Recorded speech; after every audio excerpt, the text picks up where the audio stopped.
What's up, tricksters and tricksetas, and welcome to another Tier 3 sub VOD review presented by favorite reading coach, Charlatano Papito. Today, at our coaching table, we have Fabi. He won a giveaway a few months ago, actually, on our Discord server, so make sure to join Discord for that reason as well. And he is a Neon main, playing on Icebox in the Ascendant Elo. I'm gonna mark this VOD as Ascendant 1, because his peak rank is Ascendant 2, and you know, he's playing against Diamond and Ascendant players, so, you know, we cannot say he's Diamond 2. Now, let's see what Fabi, said to us. As I mentioned in the Tracker review, I've been mostly grinding on the account from Tracker 1. I reached Ascendant there again, so I tried to get the Tracker 2 account back to Ascendant. As well, the last few weeks. Well, I really like when the people don't put any commas or anything, so I just go with a full sentence. Currently stuck Diamond 2, Diamond 3. Okay. New VOD. I don't think I IGL'd as much as I usually do, but it should be a workable VOD. Okay?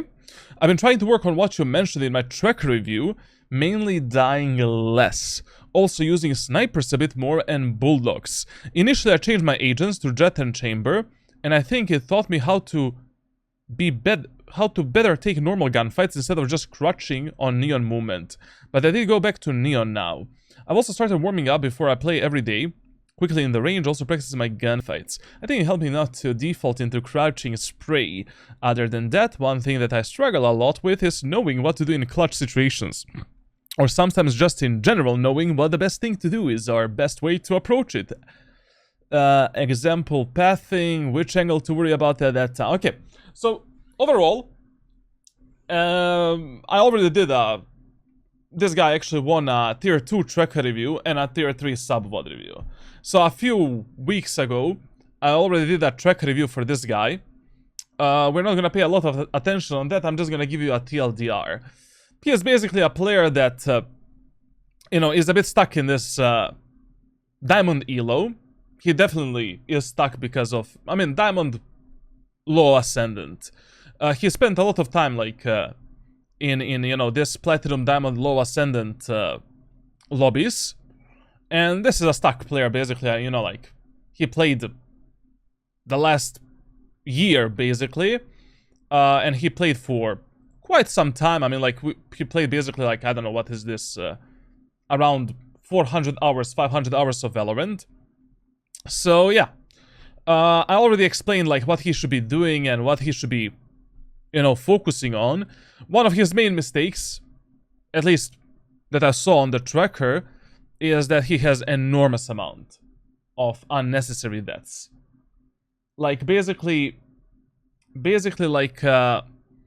There's just too many games where, when you go round by round, like this, there's, I don't know, just looking at the minimap here, it could have been preventable. He could have maybe played with his teammates, positioned a bit better, why did you take this fight, that fight, etc, etc. When it comes to that question of clutch situations, there's one problem there. But one big fucking problem. What is the problem? The problem is, it's really hard to develop a situational awareness as an average player in Valorant. Why? Well, the problem is, you need to analyze different scenarios, and you need to understand your win conditions and have great game knowledge. So over the time, as you're getting better, you will improve your, clutch situational awareness, or, as you play the game, as you analyze your games, your VODs, specific scenarios. But the fastest way to improve situational awareness is having someone more experienced than you to basically, whip you every day. You send, a few clips to that guy, and that guy reviews those clips for you, helps you understand how to play these scenarios better, and, that is all, that's why coaching exists, basically, and that's why I provide 24/7 support. Now, I don't say you need to buy my fucking coaching, I just say, it would be really good if you have maybe some Immortal friend or Radiant friend that can review some of these scenarios for you and tell you what you should be doing exactly. Like, that is literally the fastest way to understand win conditions and to develop that situational awareness. Like, basically, you know, I have like 3 main coaching programs that I offer to players and how I coach players, basically. But no matter which coaching players buy from me, they always get 24/7 support. Because in Valorant, you know, there's so many different situations that you need to learn how to play. So many, like, scenarios where understanding win conditions is very important. We have 27 agents, 12 maps, like, there's a lot of things to talk about. So, you know, like, just keep in mind that whenever you're buying coaching from someone, if that guy is not offering you some type of a 24/7 support for a longer period of time, don't even consider buying that type of coaching unless you just want some short-term guidance, essentially. So, you know, I cannot really help you with this problem that you mentioned, because we only have a VOD review today that you won through giveaway.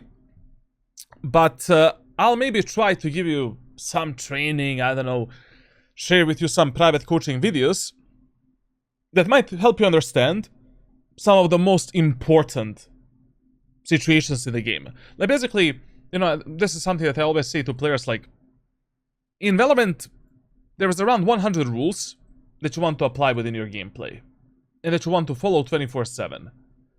But around 20 rules are covering, like, 80% of your gameplay. So, you know, we'll try to focus on the most important stuff, and we will do with our time as we can here. When it comes to aim training and stuff like that, we'll see. Now, because you're mainly a Neon player. Like, I need to give you one very important tip. Like, you cannot play Neon without pre-planning. Like, Neon requires tons of pre-planning.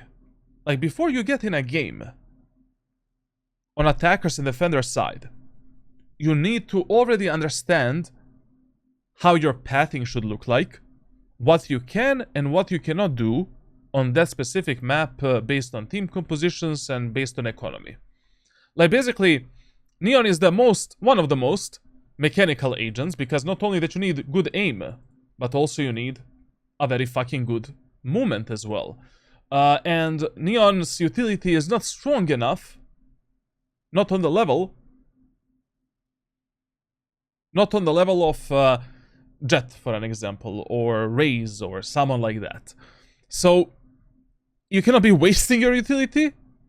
You need to have a very good pre-planning, like, basically playbook for every map, what you want to do, where you want to go. Like, I don't know, you're playing, which map you're covering? Icebox. So you're playing Icebox, for an example, with Neon. That is a topic for another time. Like, I have no fucking idea why would you play Neon on Icebox. Like, that's something that I would never do in my life. Like, I play in low elo and medium elo, and I, you know, decide to play such a weak agent on that map. Ah, brother, on this map, like, just pick that chamber, pick that Jet, like, slap those fucking bitches, like, you know, pick up that operator, pop, teleport away, easy kill, numbers advantage, reposition, off angle, updraft, dash. Like, I don't know why would you play Neon on Icebox. But okay, let's say you want to be the new Temet, the new Neon Demon, whatever, like, basically, like, just in ranked solo queue, it doesn't make sense playing this agent on Icebox. In the lobbies where you are right now, simply because it's 10 times easier with your current skill level carrying on, you know, like, for an example, on these two agents. Like, you see, like, with Chamber, you have less kills and less ADR, and somehow you're winning more than with the Neon, because Neon puts you, like, if you don't have good situational awareness, you don't have good pre-planning, like, Neon will put you in such a fucked up scenario sometimes. And also, in this elo, like, not there's no team play still. Like, only God knows what type of initiators, what type of team like probably the highest ego in this game have Ascendant and Immortal players. And I don't know why. Like, why do you think you're good at the game if you're Ascendant and Immortal? Because you are fucking not. Even when you reach Radiant, you're not fucking good in this game. Only if you're a tier 1 pro, you can maybe speak about something, you know, you can have that level of ego where you're like, bro, I know you know, I'm playing on VCT, brother, you know, like, I probably know something. I mean, not me, like that tier 1 player. So, for the rest of us, we can always learn, we can always grow, we can always do something better. Now, I explained quite well in that track review, like, what you should be working on and what approach I think you should take. But okay, today we're gonna see like your Neonimus gameplay, and as I said, like, I don't know, like, you need a lot of pre-planning. Like, basically, I don't know, like, if enemies have this, like, I don't know, like, where you wanna do the wall, where you wanna glide, I don't know, like, you're exiting A set of Haven, C set of Haven. You know, we have like usually like 2 options. We have a wall like this, we have a wall like this, depending where we want to go and where we want to fucking fight. Like, then you're using the stun based on the area where, like, it needs to be on autopilot mode. Like, when you're playing Neon, like, all of this needs to be on the autopilot mode, and you need to like do it while you're in the air, strafing and jumping, and making sure that your aim is still stable enough and good enough to take the kills. So yeah, you know, not really the best agent to get Radiant with, but we'll see today. Overall, like, you know, things didn't change that much, as I can see. You did try a bit of Waylay there, but that is not when we did a track review. Here, like, 48% win rate, 70. I mean, okay, on this account, you got back to Diamond 3. You're gonna probably finish the act in Ascendant. But yeah, I don't know, like, you know, I see you. I think you would benefit much more from playing Chamber and Jet. Like, this looks. I mean, okay, you play 3 games of Jet. But, I mean, like, I don't know, this looks like shit in 70 matches, to be honest, like. But, God knows what are your problems, to be fair, like, it doesn't, you know, it doesn't need to be an agent problem. What is this Polar Wolf guy? Have me blocked? Can't see his chat. What? Which, who is a Polar Wolf guy? The, Cypher guy. What's his name, like? Akre the dog? Polar Wolf guy. What? Okay. Okay. I'm not gonna drag it anymore. You know what to work on. You know what are the problems. Like, now let's see your gameplay. Finally. Okay. Okay, now let's start with the defender side of Icebox. So, first of all, on Icebox, your default bomb site, number 1 priority, A site. Number 2 priority, B site. Number 3 priority, mid area of the map. Generally speaking, the first round, you always want to start on A. Second round, you play based on, you know, what happened in the first round. Like, where did the enemies go? Did we win it? Etc, etc. On this map, you really want to put very high focus in the mid area of the map. You don't need to play there, but there needs to be some kind of a sentinel utility for mid, number 1. Number 2, like, you need to track the numbers and track what enemies are doing. Like, you cannot be allowing, you know, one enemy or multiple enemies to lurk through the mid and to completely fuck you up. Most of the times, when you have no idea where the enemies are gonna go, your teammates are playing passively, or enemies are eco, hull buy, or bonus, you simply want to start somewhere in the mid area of the map and play fast rotations between A and B.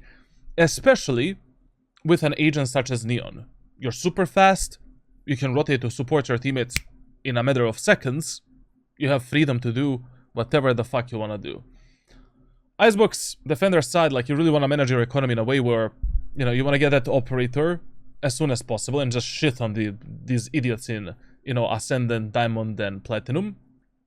And yeah, that's basically it. Like, in the first round, I would advise you to do the same strategy that you should be doing with any agent, to be honest.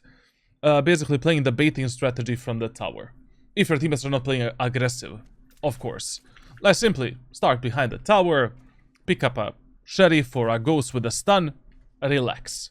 Your job is to pick the right timing to surprise this idiot, and then with the run, we can just escape towards the screens, or we can continue fighting with our teammates.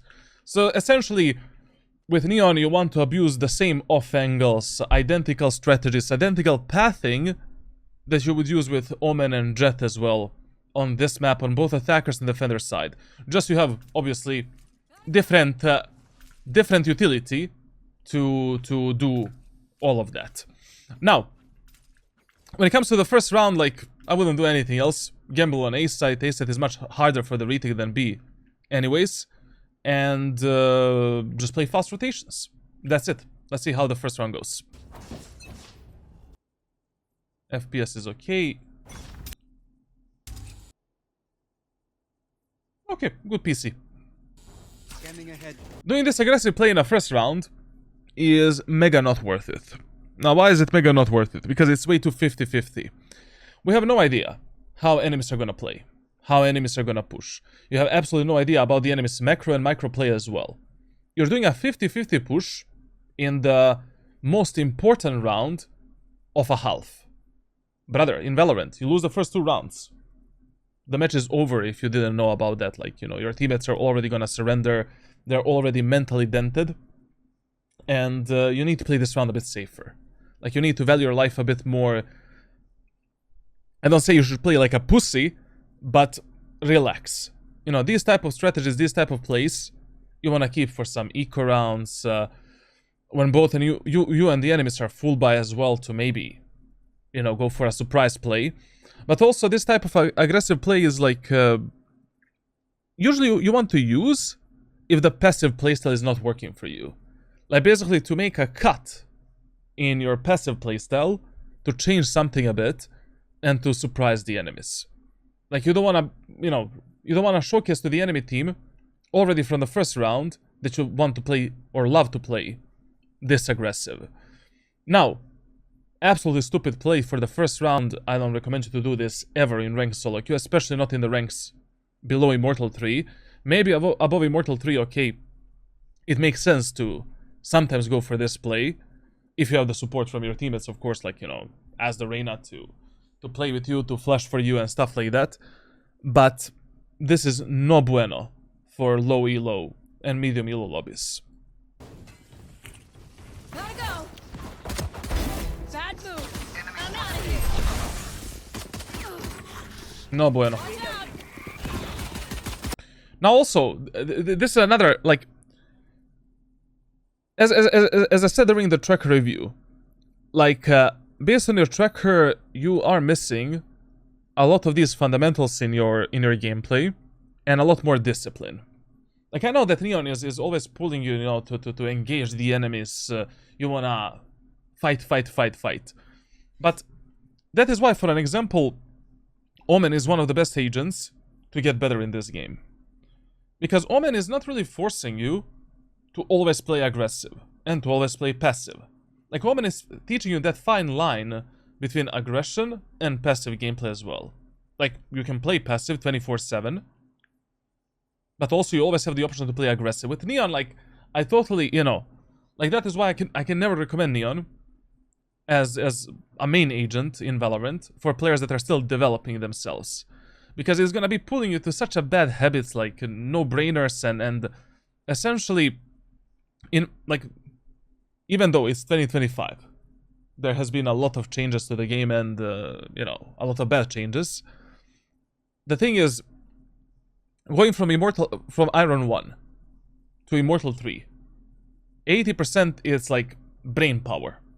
You don't need mechanics at all. You don't need to fight that much. Like, it's just fucking brain. Game knowledge, decision making, and basically outplaying the enemies.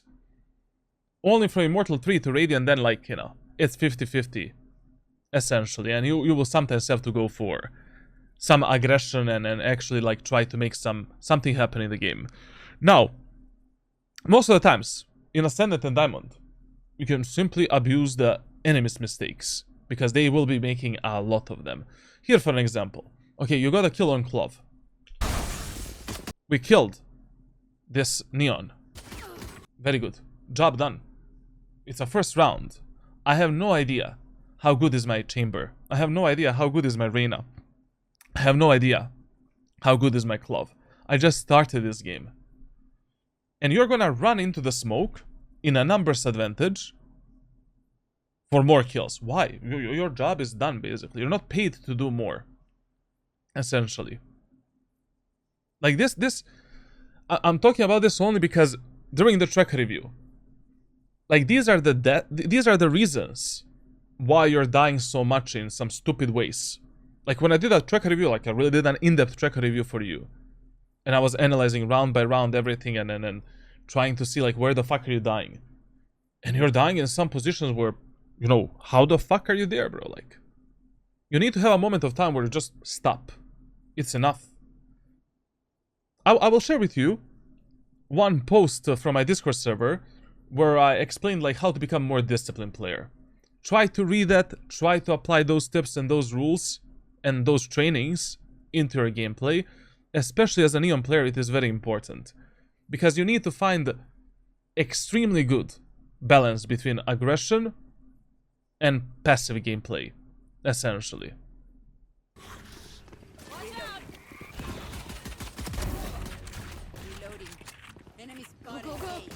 It's insanity that you're still going like this, and that you're not relying on any reflect potential or actually searching for better angles to fight with your teammates, or just letting your teammates take a fight and just then fighting together with them. Another problem like when starting the games of Valorant is you don't know how the fuck your teammates are gonna play.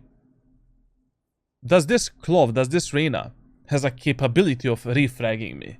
Does this Clove, does this Reyna, will they refrag me?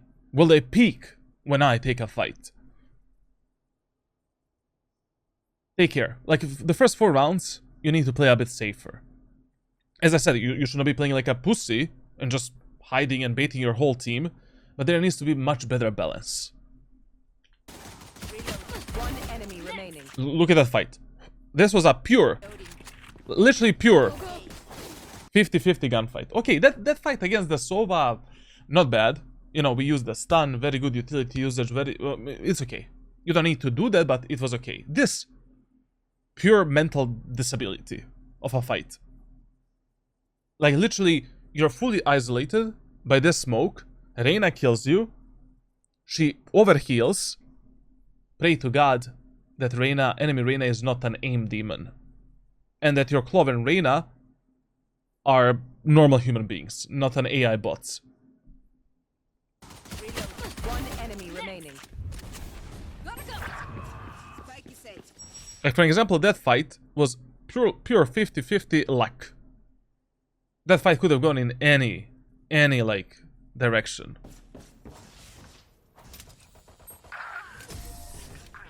Okay.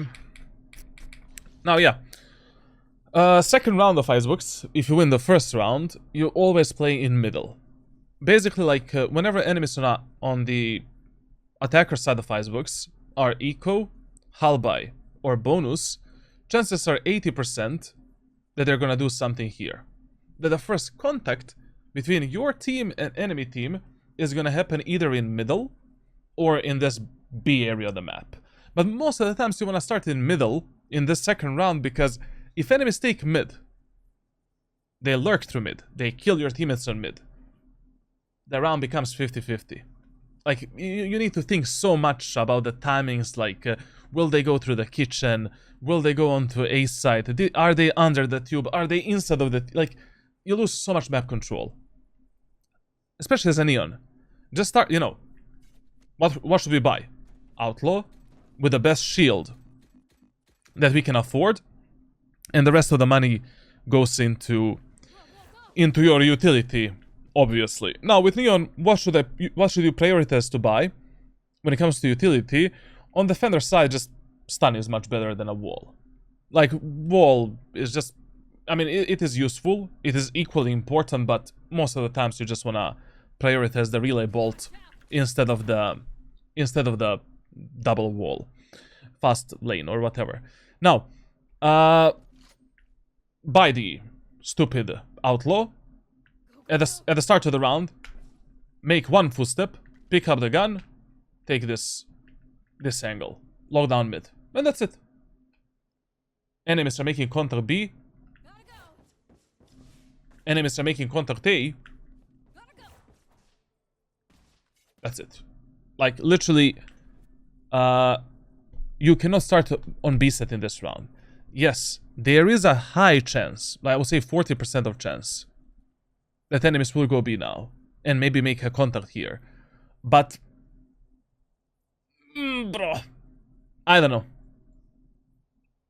I just would, even though you have 3 teammates on boiler, on top mid, like, I don't know, man, like, literally. It's still fucking Ascendant Diamond, like, I don't know. I don't know what to tell you, like, this is huge gamble.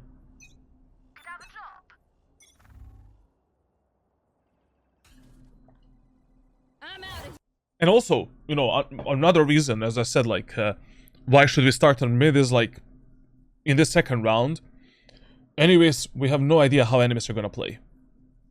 But we have still no idea about the enemy's macro, micro gameplay. Yes, we can use the rule of fear to pre-assume that enemies will go mid and B in this round. But still, who the fuck knows? Anyways, if you did what I told you to do, right now the enemy chamber would be dead. We would make a numbers advantage, we can leave the Sova to defend mid, and then we can just play fast rotations left and right. Like, the reason why rules exist is to make your gameplay easier. So you don't need to think about so many different topics. There's around 100 rules that you want to apply within your gameplay, and 20% of 20 rules are covering 80% of your gameplay in Valorant. Like, all of these things should be on autopilot mode for you. Here.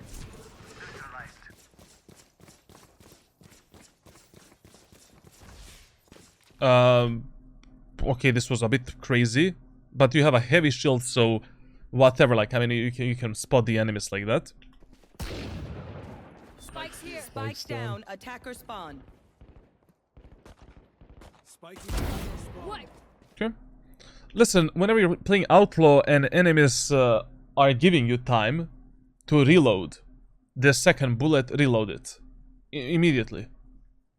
Like, if enemies already gave you like 2-3 seconds, like, you know, you're not gonna fight. You don't know if you're gonna fight this enemy immediately. You don't need to hold this line of sight because you have chamber holding it. Reload it, like, you know. If you fire both bullets, like, it's 3.5 seconds. It's just, it takes ages to reload 2 bullets of Outlaw. Why did you fire now this one? And also, I don't like this as well. I mean, listen. One more time. Like, I don't doubt you're gonna win this round. You're gonna win it 100%. But if you die right now, there is a 1% of chance your teammates lose this round. Okay, we're gonna disregard that as well. Why the fuck do you need more kills right now? Like, why are you risking losing 3,400 credits for 2 eco-frag kills? Especially on Icebox, like, you really want to steamroll and make a good momentum in the first 4 rounds. Because if you can get Operator early on, but that is fucking GG basically, like, if enemies don't have good utility usage, they are fucked. And most of the times in Ascendant and Diamond, like, players have no like, 3 hours ago I was watching the Maisky and Voodoo playing Ascendant 3 Immortal 1, brother. Like, literally, there's no difference between those players and I don't know, like platinum gold. Like literally, it's fucking shit show. Like the real Valorant is like from I don't know, Immortal 3 plus basically. Like not even that, to be honest. Like people make a lot of mistakes, and you can abuse these mistakes if you build a good momentum, good economy, and if you follow some of these. If you just slow down a bit. So here, job done. Your Reyna is gonna push anyways. Your Chamber is gonna hunt the kills. Let the Reyna and Chamber get the first contact, refrag them, keep this fucking gun, build good economy. And then in the 4th round we pull out the Elo stick. GG, well played. Elo stick plus Shorty with the Neon. Game done, essentially. Like basically with Neon on Icebox on a defender side, like you literally want to have almost identical playstyle to Jet. Like almost identical. There are a few different things you want to do in terms of, you know, you have some different aggressive plays that maybe we're going to talk about. But other than that, identical off angles, identical gameplay, like there should be no difference. Enemy remaining. This as well, like, I mean, we have no information where the fuck are these guys. They can also be beaming. They can also be in our spawn. Nobody saw this Sova for like 40 seconds.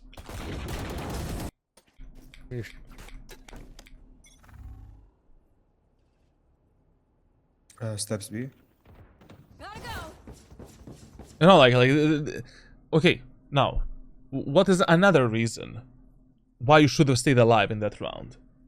Now, in this round, you would have a fucking outlaw to win it. And instead of that, you have a stupid sheriff. Let's see the enemy's economy, please. So, okay, I mean, there is a chance that 2 enemies don't have a heavy shield, which is enough. But it doesn't matter because, you know, 2 body shots, 1 enemy is dead anyways. But instead of playing outlaw in this round, you're playing a fucking sheriff. Because you need to, you know, you're playing a bonus round, obviously. Steps B. Gotta go. Like, that is the reason why I play... Why you need to play, like, these first 4 rounds a bit smarter, a bit more reserved. Like, now you're really relying on, you know, Chamber hitting those shots with the outlaw, like...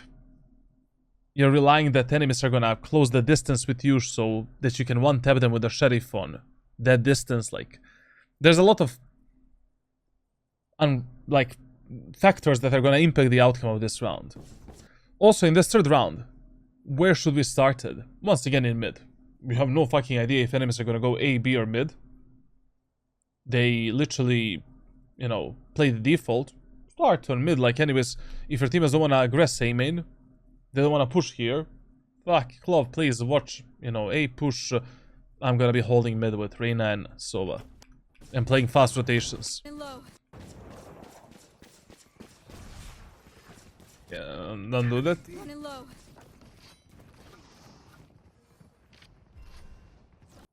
Now, how you're holding this angle is really stupid. Because, literally, there's no reason to commit so much to the fight. You still have a wall. You still have a slide. You still have a stun. Like in this bonus round, your best bet to take a kill is essentially, you know, doing something like this. Like, it doesn't get better than that, essentially. Here you can just relax, you know, like, hold this angle, you know, go for 1 shot only. Enemies are getting close. Bop. Bop. Like, just delete that idiot there. Or, I don't know, like, fight with your teammates. Wait for the enemy smokes to go down, then let's stun the enemies. Maybe stun the planter, stun the guy here. Let's fight together. Like, why would you be holding this one and done angle when 5 of you are alive? You have a very weak weapon with yourself anyways. You have all of the utility available. Why does this needs to be your first and potentially your last fight? Play a bit safer in these situations. Like, it's okay, I know we're playing on bonus round, we have lower economy, like less chances of winning this round. Okay, we can risk it a bit more. But we can risk it if you have a Bucky, I don't know, like, you know, if you have a Bucky, and you hear the enemies planting the spike, man, fuck it, like, just, you know, I'll be doing this, essentially. But with a Sheriff and long-range weapon, 3 teammates at the backside, Sova on some, I don't know, mission in mid, relax. Chill.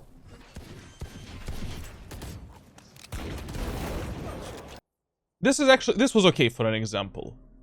Like, even though you didn't use a single ability, trying to kill this guy that is planting a spike, not bad.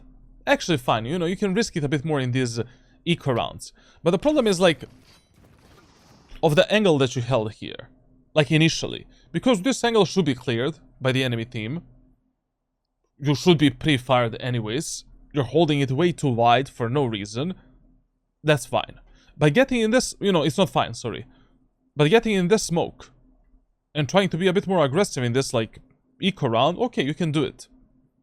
You can try to spam the smoke, why not? Anyways, you don't see the enemies, but also, like, if you're already going for this play, it was a good idea to maybe stun this guy that was planting the spike, or use any type of a stun. So even if you die, maybe your teammates that are right now fighting the enemies that are yellow, maybe they get some easy kills, or maybe they don't get peeked from the yellow. You know, like, you could have done something like this and then try to spam that idiot that is planting the spike. Spike down B. One enemy remaining. Once again, whatever. I mean, it doesn't matter. Like, we literally killed, like, Spike down B. we literally killed, like, so many enemies. But and here, like, you know, peeking this was fine because he is playing a reflect, to be honest. Here, you know, 2 of his teammates are fighting yellows, so this was fine. This is okay. But this again, like, look at this shit, bro. You know, you really hate your economy. Like, you really hate your economy a lot. Like, that is something that might be fucking you up in the future games. Like, you really want those kills so much, bro. Like, blood is in your eyes only. I get a Vandal. I have a half shield. I don't need to buy anything in the next round. We kill this chamber, nobody dies. You know, we kill him together. No one dies. Amazing life. Amazing economy. 3-0. We win the next round 4-0. We can lose 4 rounds in a row. We can still full buy after 4 rounds.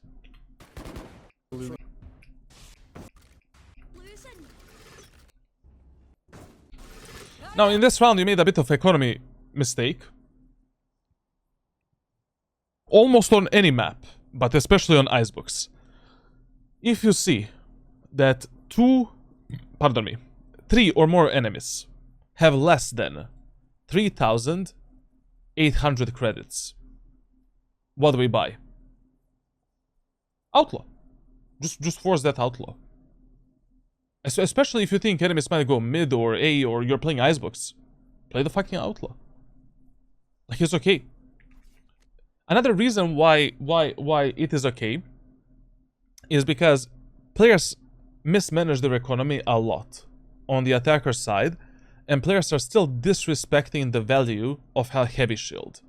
I still see in ranked solo queue a lot of the players prioritizing light shield instead of a heavy. I see a lot of the players over-forcing in eco and hull by rounds. Like, people are disrespecting the heavy shield so much, even in 2025, and even against this fucking big gun. So, you really want to abuse the shit out of this weapon on a defender's side whenever you get an opportunity to do that. You get 3 kills, you build up your ultimate, then you can use ultimate in one of the rounds. Like, life doesn't get any better. And where should we play in this round? Once again, mid. Once again, enemies are eco, hull by. I will go for the same peak, or I will go for this type of an angle and play some kind of a double tower with my teammates on mid, Enemies are pushing A, no problemo. No depresso, no espresso, man. Like, we can instantly get onto this off angle, try to kill enemy's belt, like, instantly get on the rafters, like, try to get this kill, this kill, this kill, like.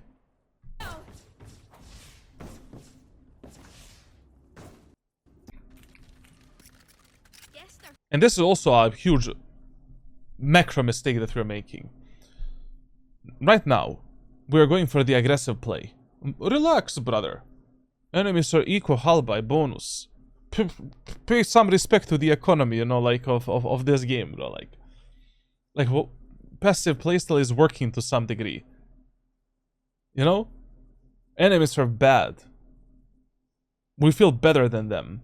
Their economy is shit, but relax, man. You know, basically, if you only play in one-dimensional way, where you're always giving enemies an idea how you love to play, you will get fucked. A lot of the times. A lot of the times. Like, you become more predictable. Like, you want to do this aggressive plays when it is necessary. When you have a good idea how to, based on information, you know, how to go for that aggressive play. You have a good idea what both your teammates and enemies are doing. Maybe some eco hull by rounds, you know, with the neon, even on Icebox, like, if you think that enemies might be going A, force that Bucky, brother, no problemo. Get into that anal cavity and just, you know, actually my neon movement not that bad, to be honest. I'm surprised, considering I play this agent for like 20 hours. I'm out of here. Revealing area. Found them.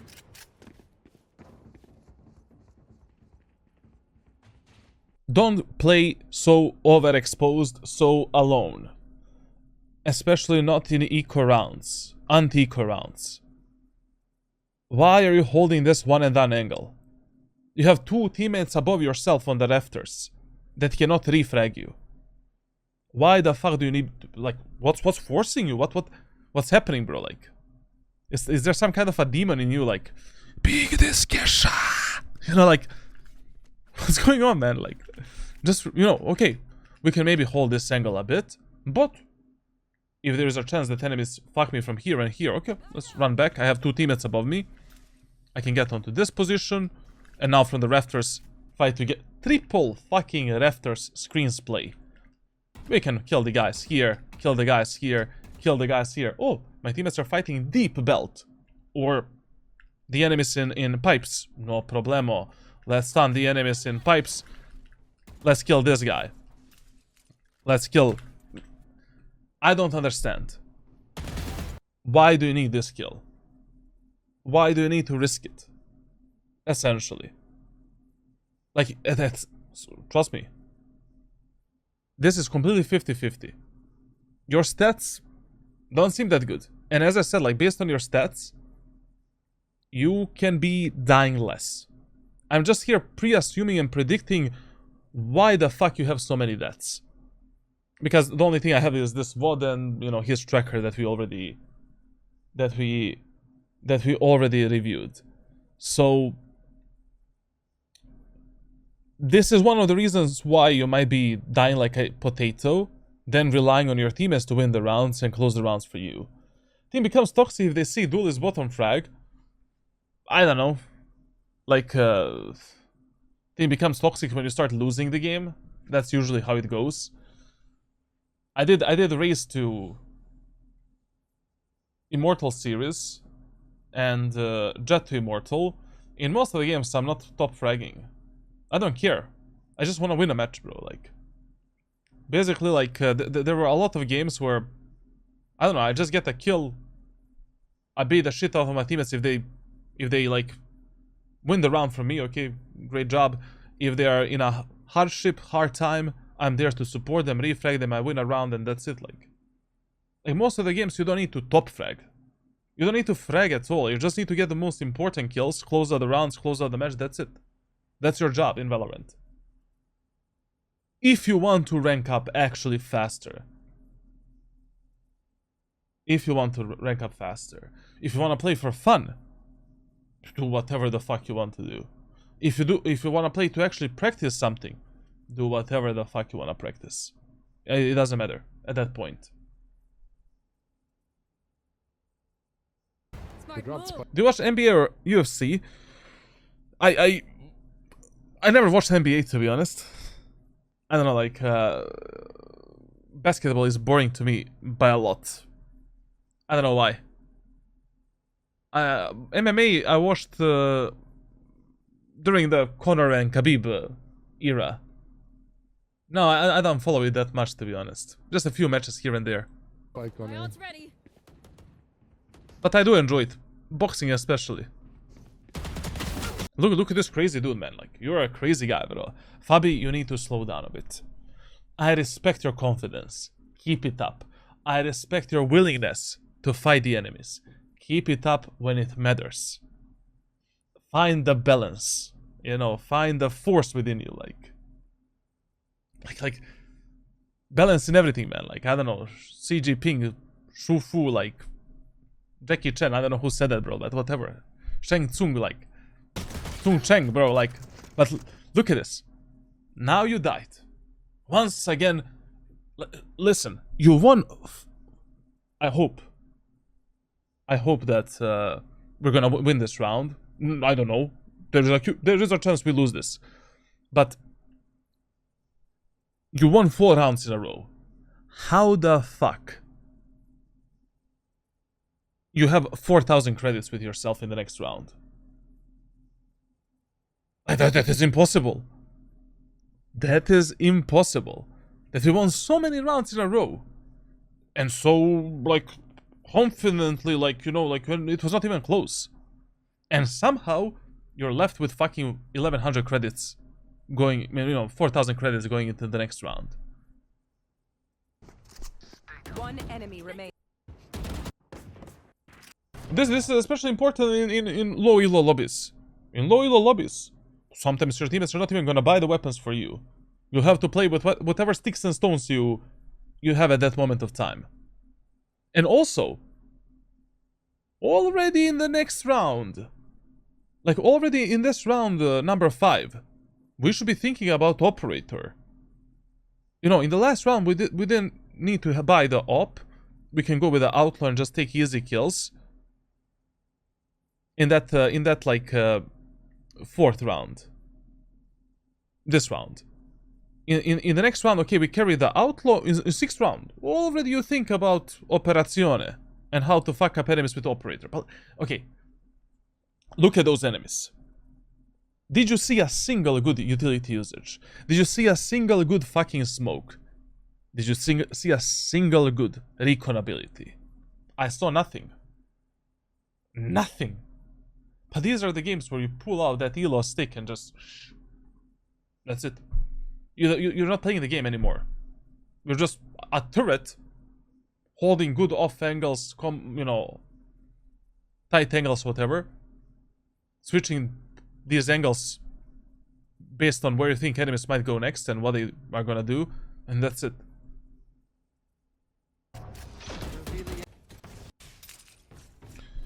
Okay, let me give you one more tip. Once again, economy management tip, like, unfortunately. So, you want to behave towards the Neon ultimate in the same way that you would behave towards the Chamber and Jet. What does that mean? As soon as you build up the Neon ultimate, you want to use it in that exact round as a tool to save up the economy for the whole team and to build up another ultimate. Obviously, this needs to be done in a different way from Chamber and, you know, Jet. So, in this round, we buy a heavy shield and we buy Stinger, Sheriff, Bucky, something like that. Some secondary weapon. First, we fight for information. You hear the enemies pushing you. You wait for them to be at a certain location. You pop out your ultimate and use it as a main weapon. To fuck up the enemies, get their guns, and that's it. If you already have a strong economy, then keep up your ultimate and use it to clutch up the rounds, or if you're playing the retakes, or if you're playing with the operator and enemies are pushing you, you can just use the ultimate to push the enemies back and win the round, etc, etc. Now in this round, playing on A site is not a good idea when it comes to the macro play. Basically, enemies are going a bit of A, B, C, D, E, F, G. Enemies are following the rule of fear and basically A-B pattern of pushing. So with all of that in mind, chances are much, much higher that enemies might go somewhere here. So once again, you have two options. We can either start with Sova on mid and maybe try to protect the tube and the mid area of the map in general. Or we can start on B and do a triple, stack gamble and just stop the enemies there. But to be honest, like in this round, I would probably start in the tube with Neon because, we can just get in a window fast. Then your Sova can get the first contact. Then we can just stun the enemies here and bop. Kill the enemies and that's it, or there's so many different stuns you can use for that area of the map and just get some easy kills.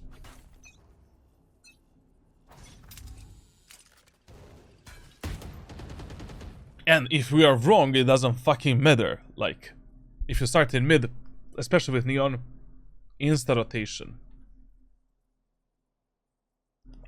Now, I'm gonna give you one more tip. Like, no matter if you're winning or losing the rounds in Valorant, usually after you do something for 3 or 4 rounds, 4 rounds especially, if that something works or it doesn't work, it doesn't matter. But that is the moment of time where you need to expect. You need to expect that enemies are going to activate their brain. Now, there is a chance that enemies are mega stupid, mega dumb. But you need to respect them to some degree. Like, 5th round is usually the round of respect. When it comes to the macro or micro playstyle. Like, if you played aggressively for 4 rounds, or 3 rounds, in a specific area of the map, that either 4th or 5th round, you need to switch it up a bit. And you need to be like, okay man, there is a chance they actually activate their brain. Now, I have no idea how enemies are going to play this round. As I said, I will start on mid, pick the tube, hold the mid, play fast rotations between A and B.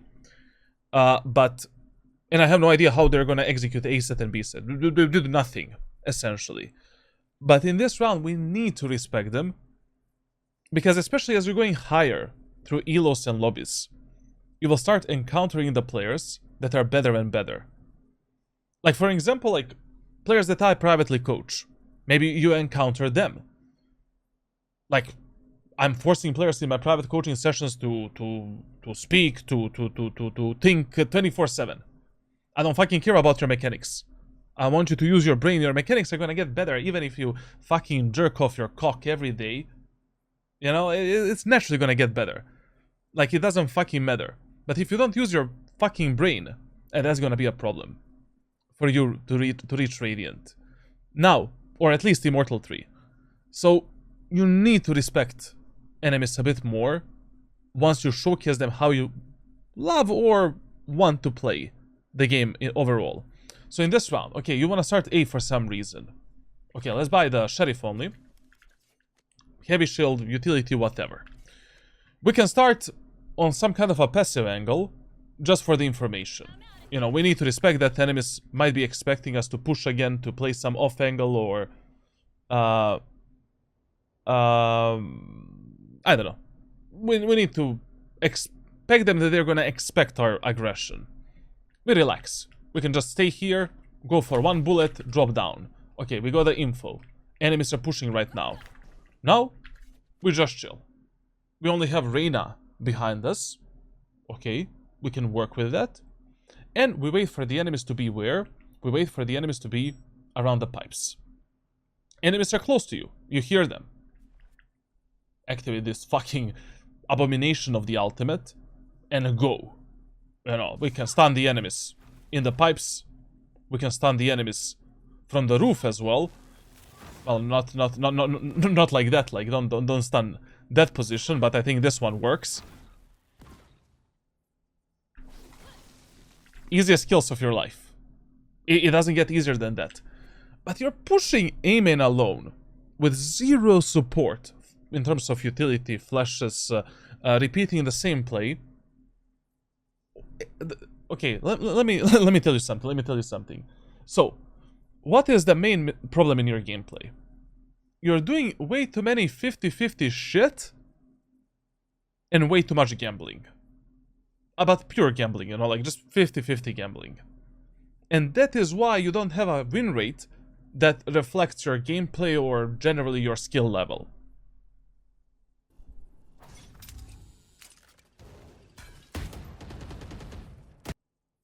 Jumping on the pipes. Once you waste so much time and you hear the enemies there, it's just a suicide.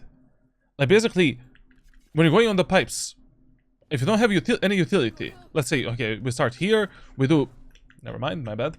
We do the jump, we get up here, like you come onto this position and instantly go for a peek. But if I needed to destroy the arrow, enemies know that I'm on top of the pipes. Then what you can do, you can maybe try to go for a peek like this. Maybe you can just wait for the enemies to be on the belt, stun them and, you know, take a kill. Maybe you can just chill here a bit, you know. Let's just fight the enemies in the belt. Maybe nest. Maybe we can catch this guy while Reyna is holding the belt. I don't know.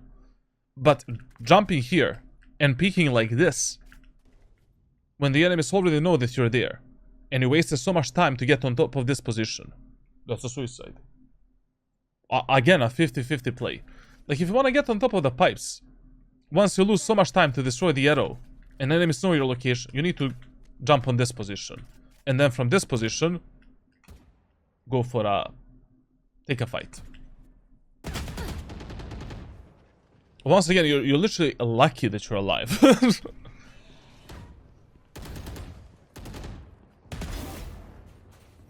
Spike down A. My guy doesn't respect his luck, like, to be honest. Now, was this a luck, this kill here? Not really, like, I mean, very good shooting, I don't know, chamber. I have no fucking idea what enemies are doing, to be honest. Like, how are these players Ascendant or close to Ascendant, essentially. But, good kill there on the chamber, just, once again, a bit too much risking, you know, like, you could have chosen a bit safer angle to actually take that fight with the chamber, like, you know, whenever you play these elevated positions, you always, okay, you know, you can play here, but like this, you know? And then, no matter if you win the fight, you don't win a fight, the fight doesn't go in anyone's favor, you know, you go for a bullet, burst fire, you can just drop down with a knife, reset yourself immediately. But here you're just committing once again to this 50-50. I don't know what your Reyna is doing. It seems that she dropped down, so she's not really playing with you right now. On any replay game, you know? And then this. This is the moment of time where in your brain, you're like, good job, you fucking motherfucker. Like, I got a kill. I made a numbers advantage. Job done. You actually completed the job that you're paid for. Chamber is holding the whole flank. Clove, I don't know, she has some info on mid. We'll see about that. Let's take another off angle. Let's fight with our teammates on site now. Like, plus you have all of the utility available to win this round. After the chamber kill, see ya later, alligator. I'm instantly going on upper grounds somewhere. Let's take this off angle. You know? Or let's go on the screens and play with our teammate there, if there is one teammate. Let's take this off angle. Let's simply get on top of the tower. Let's play the baiting game again. You know? Wait for the enemies to come a bit closer and then surprise them and fuck them up. Or they're close, let's stun them and just fuck them up. I don't know. Let's get onto this off angle. And from this position, maybe kill the guy that is going up the ropes or that are going here, drop down after a few bullets. Spike down A. Like the aggressive plays that you're doing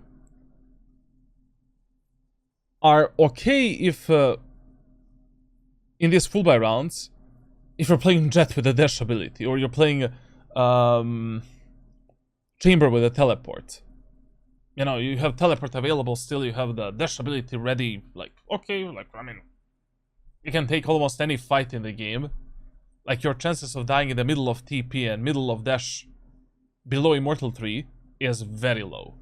Like, basically, when we completed the Chamber to Radiant and Jet to Radiant, like, I don't know, I think I died maybe like 10 times in the lobbies below Immortal 3. So Immortal 3 up, like, because of players' reaction time, I mean, you know, it can be interesting. One enemy remaining.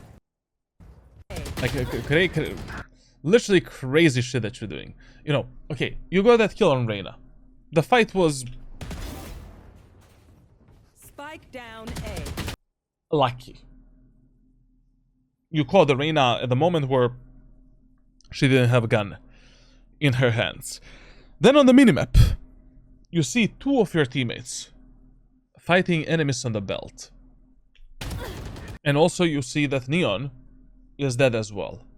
And what you decide is to do this shit. Why would you do this?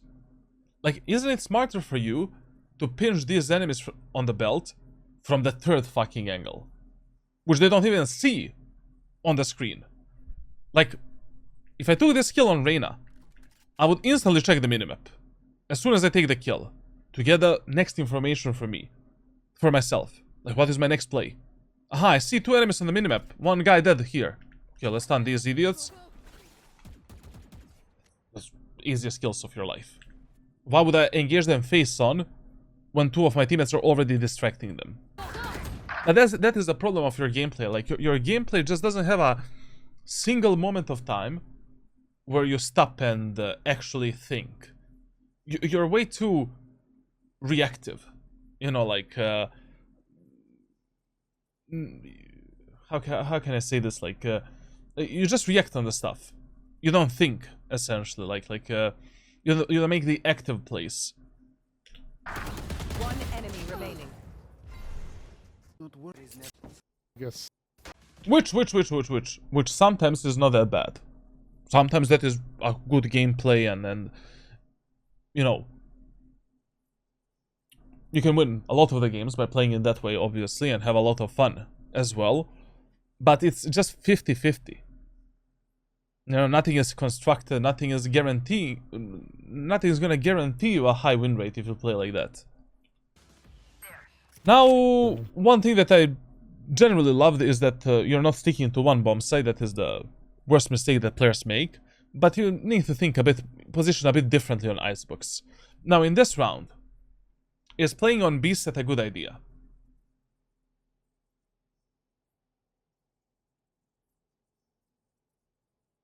Not bad. Chances are, like, there is another rule that we have in Valorant. Like, whenever enemies push the same site 2 times in a row, chances are below 20% that they are gonna do that same execute again. So doing a gamble on the opposite part of the map, not a bad idea. It's the rule of 3 executes, essentially. Statistically, that's what happens in solo queue. So now enemies going B and mid, fine. You have 3 teammates in mid already, fine. But we need to keep in mind that Chamber has the fucking gun, you know, a really big gun and a nasty gun. I don't know if I would start on this right position. Because if Chamber peeks you same as Horkus does, you know, Horkus is this is how my man is peeking these angles. Like, he will jiggle peek this and then do this. It can be anyone's fight.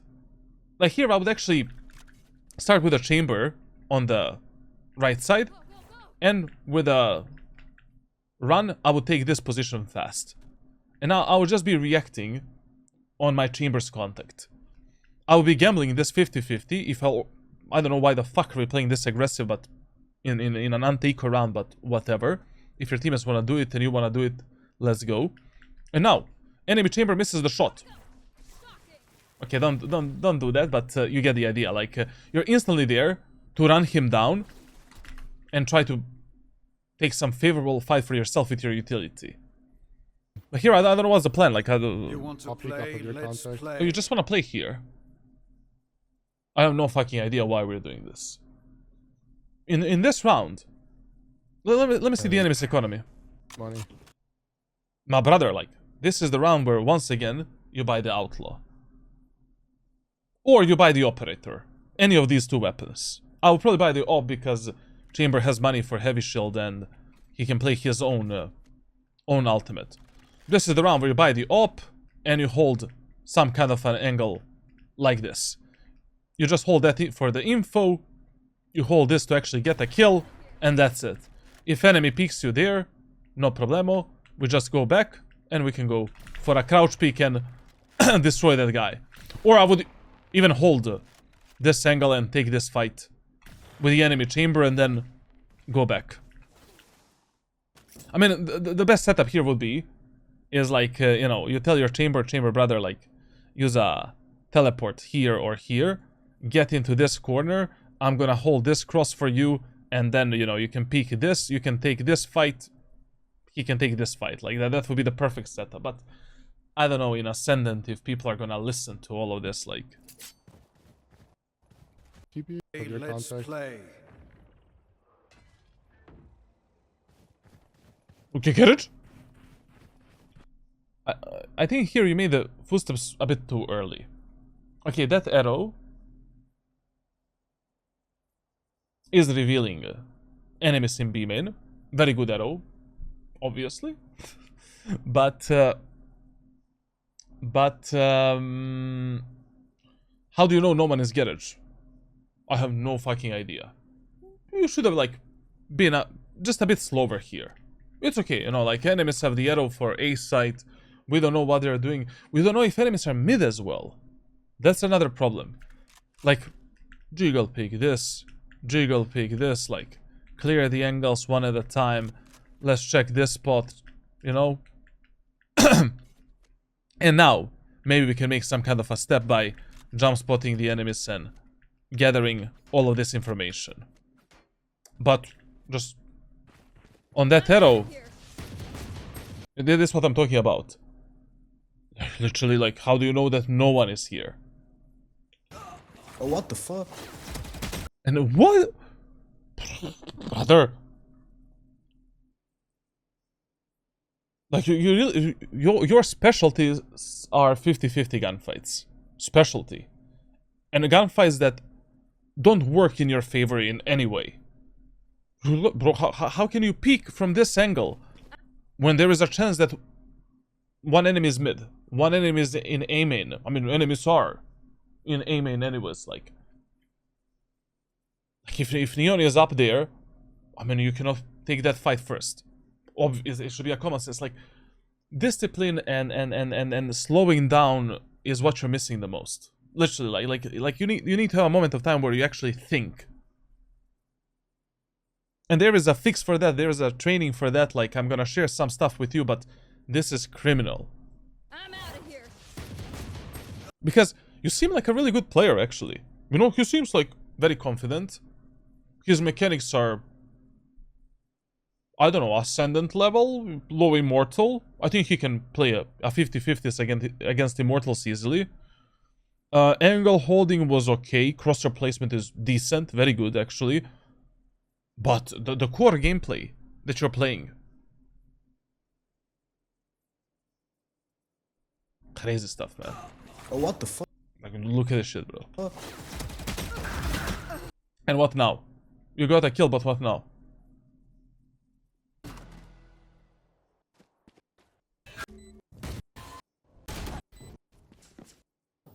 I think we just rotate. Not hit. I don't think you need a trip on mid. Like, we have two people. And also, like, okay, you're playing Neon, brother. Like, you're in a 3v5 numbers deficit. You want to kill the enemy Neon that is there. This way. Gotta go. And that's your only solution. That's your only solution. Or, I mean, there's no or.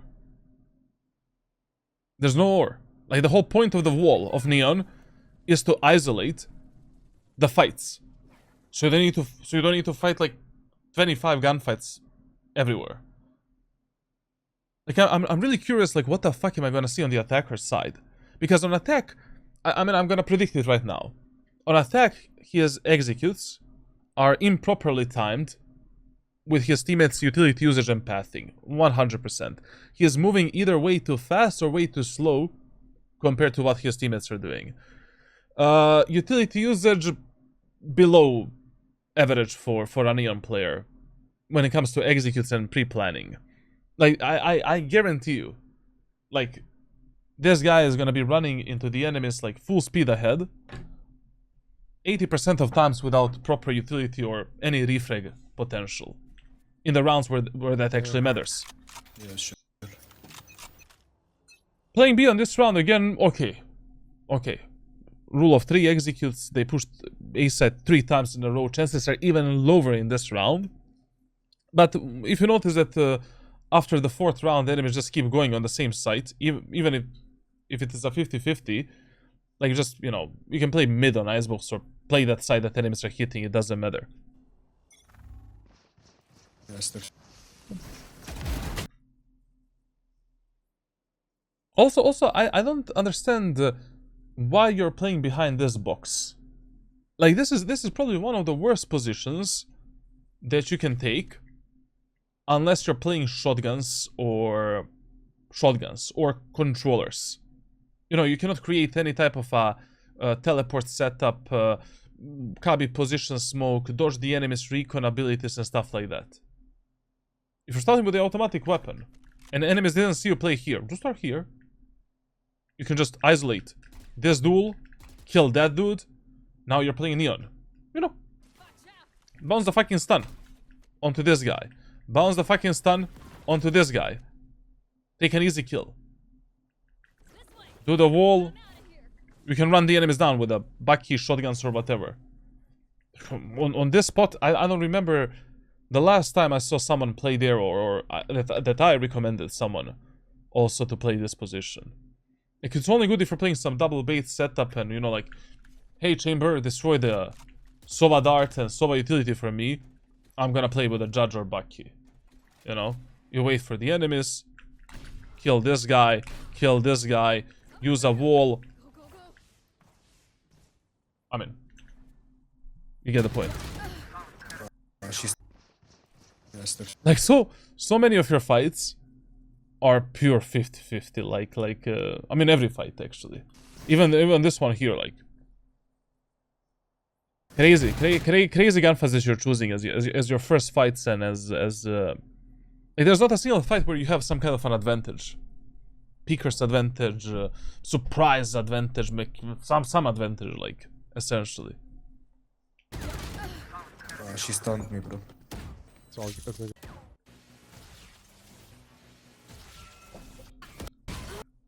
And see, like, that kill that you got, like, this kill that you got in this round doesn't matter. Literally doesn't matter.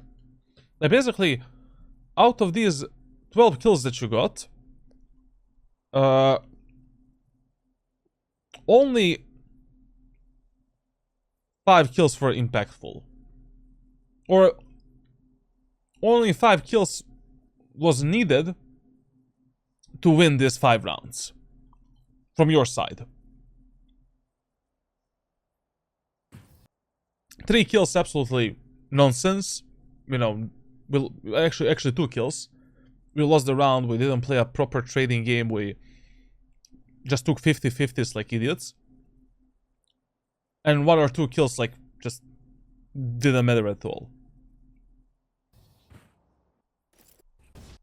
Like, up to this point, you should be 7-0, to be honest. Literally 7-0. Now, in this next round, you know, I have no idea, literally, like, what enemies are gonna do. You have no idea as well. Playing A side is okay. It's your default side. Starting on mid is also fine. Playing fast rotations. I would definitely not start on B side because chances are much higher enemies will go either A or do something on mid. Since they completely stopped contesting mid area of the map, based on all of the information that we gathered, it makes sense to start on the A side. Eyes off me. If you want to use the ultimate and you're not saving money for the operator, get some credit, get some secondary for yourself. Bucky, Stinger, Sheriff, Marshall, it's really up to you and up to your playstyle and how aggressive you want to play. All 4 of these weapons on Icebox are totally fine with Neon. There we go. And this was such a waste. How do you know that enemies are gonna go on A, bro? I told, like, especially now, Neon's ultimate is not lasting that long. Like, you need to activate the Neon's ultimate on some kind of a contact, on a defender's side. You cannot activate this weapon. Yeah, well, I mean, it's a weapon. Based on nothing. If we're just making the gamble that enemies will go A. I don't know, nobody knows what the enemies are gonna do. It's a good gamble. Makes sense. But we need to wait for one tick of that Sova arrow, or for some contact, to activate this ultimate.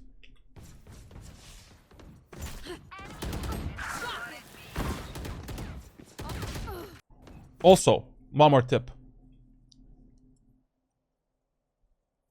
Why the fuck are you pushing this round? Like, you have teammates that are better than enemies, to some degree. Enemies look like shit, fight like shit, you're better than them. If you get in a match like that, the game is fucking over. The game is over. Like, if enemies cannot kill us, if enemies have improper utility usage, and we can just fight together, there's nothing enemies can do to win this game. Nothing. Like, I don't understand, like, your need to be this aggressive. Also, by the way, like, if you're going for this, if you already want to go for this aggressive play, like, always, but literally always, check this position no matter how fast you run. And if you want to path from main towards mid and B, you need to path like this. Like, we need to clear this wall. We cannot allow one enemy to hide here and just fuck us up. And also, whenever you're doing this aggressive play and you don't have this deep arrow, please check this position. Like, the amount of times I just hide here, dodge the arrow, and hold this push for my team a lot of times.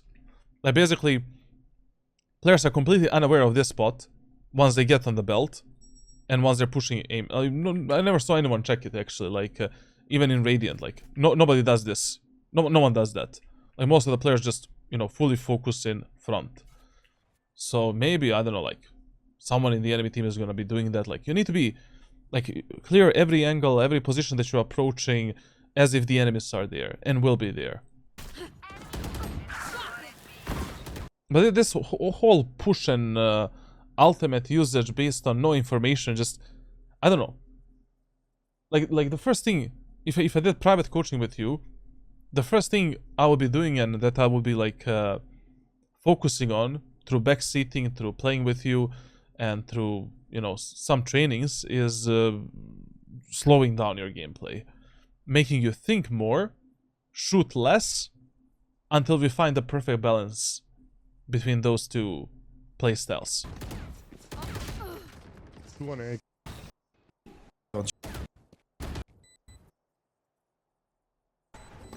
Just from now on, like, you know, if you want to go for this aggressive play, you need to prioritize this pathing always. And of course, if you don't see anyone here, still check this position. Maybe you missed a guy.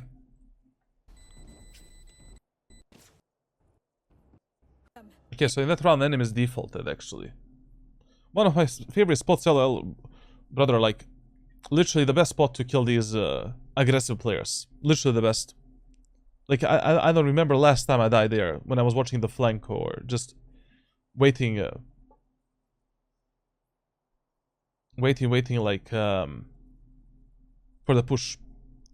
This guy is gonna rank up fast. The good thing is he doesn't mind dying. No, like, playing how he is playing is very good because he has already high confidence. And mechanically he is solid, and also in eco rounds and hull by rounds I love that he's playing in this way. But just in these full by rounds and pistol rounds and anti-eco rounds, like, it makes zero fucking sense to play like this. And he's just doing a complete 50-50 gambles left and right, which is not good, obviously. It's ranked solo queue. I'm out of here. There's no fucking way, man. Like, the first round in which his teammates are aggressive, the Reyna, he's playing passive. Like literally the first round where his teammates are actually doing something, he's like, nah, bro. This is the round I play this off angle. I'm gonna cry, bro. Like, I'm literally gonna cry from this VOD review. There's no way, man. Scanning ahead. Sova dart on B. Go, go, go. Yeah, steps on B. I'm rotating as fast as I can. Running low. Go, go, go. Running low.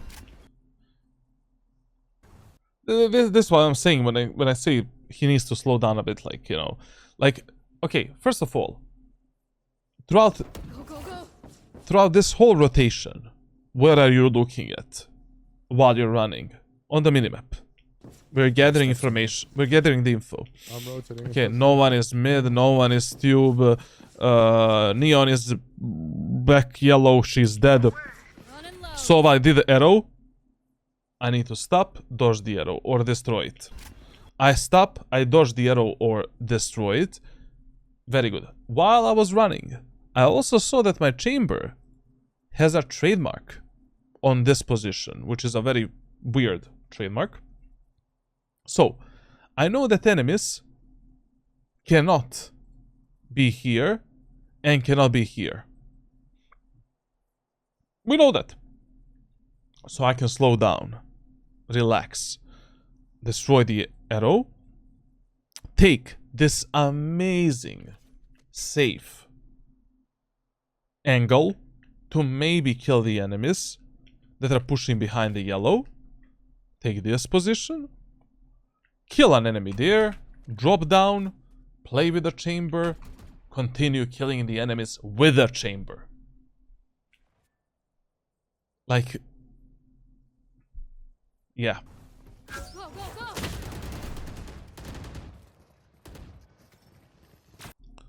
To be honest, like that trademark is not really covering the right side, but whatever. If you did what I told you right now, you would have killed this guy.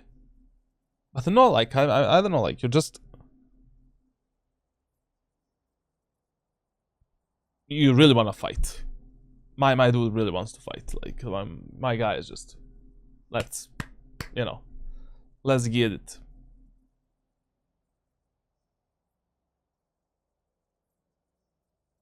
By the fact, we have faking Subway Surfers gameplay in the back. One guy in the chat wanted me to put this, like, what should I put at the back? I mean, for TikTok, man, like.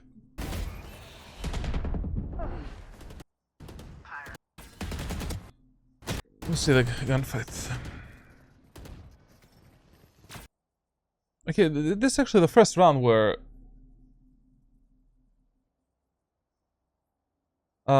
this is actually the first round where his overall mechanics were a bit iffy. Fabi, listen, man. I watched all of these live VOD reviews 2 times. On streams, I just focus on gameplay, on macro playstyle, micro playstyle, angle, you know, all of that knowledge type of stuff.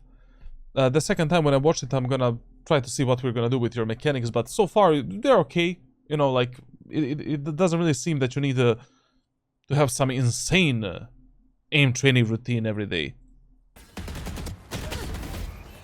You even got that kill. You even got that kill. Get out. Get back. You want 3 more viewers? What the fuck? Bro, if I wanted viewers, I would stop streaming when there is a fucking VCT, you know? And I will start speaking more about how to improve your aim. And how Valorant is a great esports.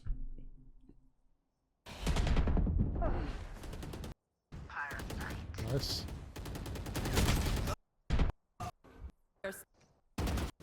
We lost this?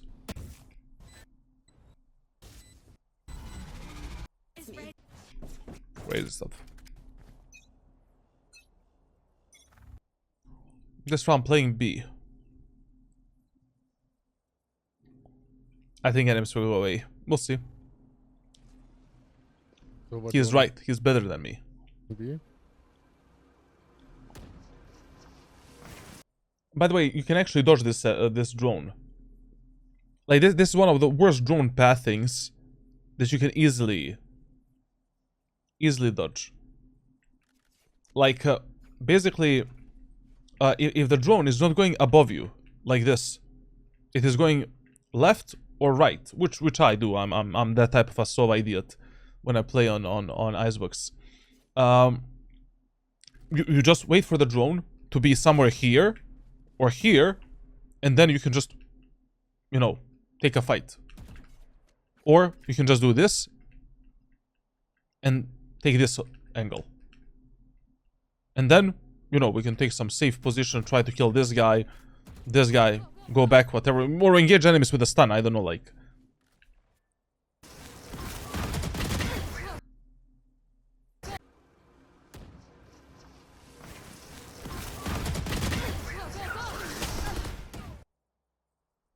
Absolute fucking cinema.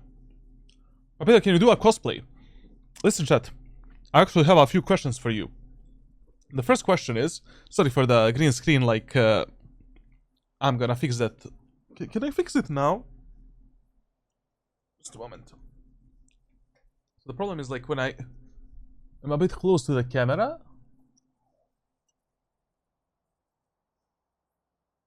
There's a light problem, huh? Okay, now it's much better.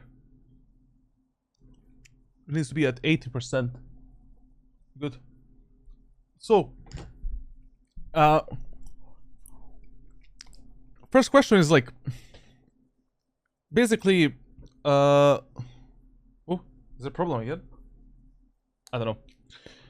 The first question is, for fuck's sake, bro, like, let me put the light down.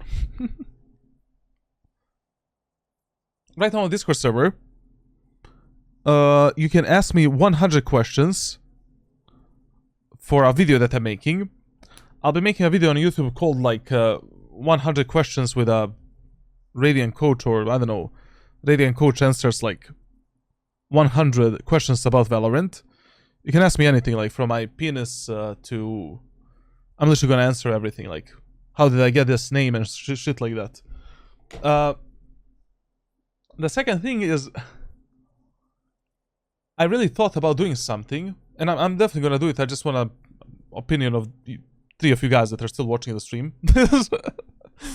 I was thinking about redoing both like Omen, Jet, Raze, and Yoru series, because that was a long time ago, but up to Radiant. I mean, up to Immortal 3, 200 rank rating.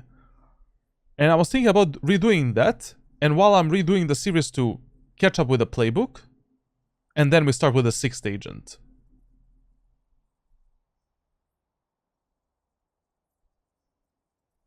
I don't know. Whatever. Just random thoughts. So what? By the way, how you died? Personally, I would love to see Omen to Radiant. I don't think I will ever do any series up to Radiant anymore. Like every year, I will try getting Radiant just to keep up with the game, and I don't know, just to get a one fucking gun body per year. But every series is gonna be from unranked to Immortal 3, 200 rank rating. Radiant is just waste of time. Like basically, you know, that extra 350 rank rating means nothing. And anyways, like 99.9% of community is like below Immortal 3. 99.9%. So it's better for me to showcase you the strategies to get to top 0.1% rather than showcasing you some stuff that I would only use in super high elo lobbies. Because my gameplay differs a lot when I play below 200 rank rating and above. And when I play with these, you know, monsters, essentially. And also, I cannot... I need to stream with a fucking delay, like with a... I need to be fully focused. I cannot read the chat, basically. If I'm reading the chat, I'm not playing the game. If I'm playing the game, I'm not reading the chat. I always need to trade something.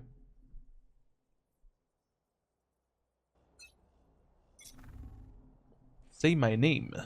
So what droning B? What the fuck?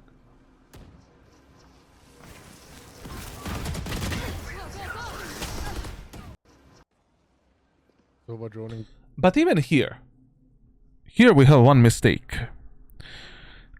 Listen. Don't let your first fight decide the outcome of the whole round. If you already don't have some kind of a great setup, strategy, tactic, utility usage, angle, where you can fight the enemies, don't force it. It's okay. Especially on a map such as Icebox. It is totally fine if you just apply pressure, maybe try getting a 1 kill for your teammates in a safe manner, and just play 5v5 retake. Here, by killing this chamber, you effectively did nothing. Enemies still have the best players in their team alive. Sova ultimate, Neon ultimate. God fucking knows what your teammates are gonna do. You are dead, you're not controlling the outcome of the round, and you're the best player in your team. So, in the first 10 seconds of a round, you decided the outcome of this round. And it doesn't matter, like, what's gonna happen, because you don't control what's gonna happen next. Here, okay, you know? We can start by jiggle peeking this angle, trying to get a kill. Then, you can maybe play behind the yellow. Wait for the enemies to be a bit closer. We can stun the enemies here. Take this kill, let's go. Then, as we are rotating there, we can take a clean fight. Try to delete one more enemy. And now, relax. You know, chill. Basically, like, your teammates already probably rotated by that time. And we can just fight together, like, you know. If there is a Viper smoke here or any smoke, get an off angle, get one more kill for your team. And now we push the enemies back together. But this thing here was crazy, like... Yeah, we lost this round. You didn't win it, but you didn't lose it as well. I think that's my favorite quote when coaching people in Valorant. You didn't win it, but you didn't lose it as well.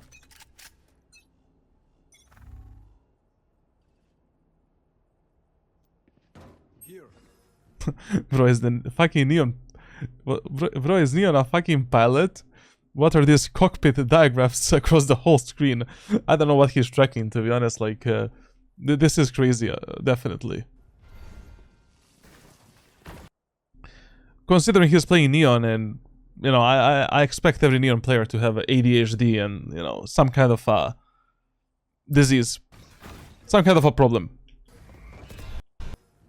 Also, I need to ask you, like, out of all of the great strategies, off angles, passive positions on this amazing map, you decide to play the most basic and at the same time most dangerous headshot position. Why the fuck? Like this off angle, amazing to kill the enemies going through the belt and deleting them. This position you can play in 3 ways: wide to surprise the enemies, tight, or a bit wider here to catch the enemies there. Then we can play the baiting strategy on tower. We can use a double tower setup with our teammates below us. This off angle, amazing.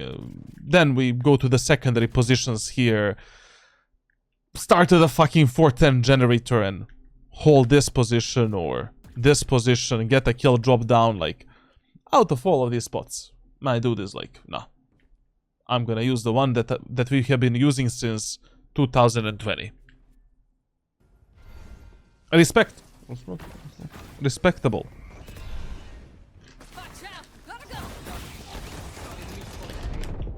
This was okay. You know, this was like okay. Like the problem is like when you're engaging the enemies that are at pipes here, usually something fell down. Usually you want to use the stun from this wall. It's just a bit better. Like, you know, it's easier to do it. It covers this area of the map a bit deeper. I don't know, when you use the stun here, like, you have a very small margin of error to hit it. And you cannot hit it that deep. You really want this stun to land somewhere in this area. A bit deeper. And of course, like, the timing was, I mean, okay. Really, really okay. We saw one guy on the minimap here. Actually, was that Reyna Lear? I mean, it was okay. It was really okay. Like, we didn't know how much space enemies have taken. I don't know. He has a chamber above. I don't know what chamber he's looking at, but it's okay. It's okay.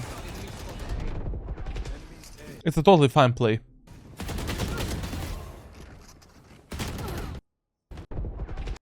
Also, keep in mind, even if you're playing a map such as Icebox, always keep the shorty as your primary secondary weapon, especially with Neon, Jet, and those type of agents. Like, trust me, like, with your wall and with your run ability, you know, like, you take this kill, you take another kill. Or, a much better idea after you took this kill is to get the fuck out. But the problem is, like, in your mentality, you don't have a get the fuck out option. You know? Like, how you play the game is every round, we get the fuck in. And that is the reason why my guy is like, you know, losing so many rounds so far. Like, after this kill, your mentality needs to be, get the fuck out. Job done. None of my teammates are fighting with me. I have 30 HP. Why would I force any 50-50? The god has given you the wall to get the fuck out. Or to engage enemies again with a shorty. Use it. Wall is definitely the piece of utility that you're... I mean, to be honest, like, he never used a wall. Like, in 11 rounds, you didn't find a single round where it is useful. And it was useful in, like, 3 examples that we talked about. Go Fnatic. Did Fnatic win against Sentinels? Is it a W, chat?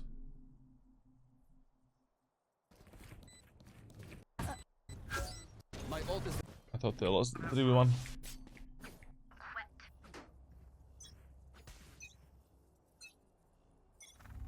The hunt begins.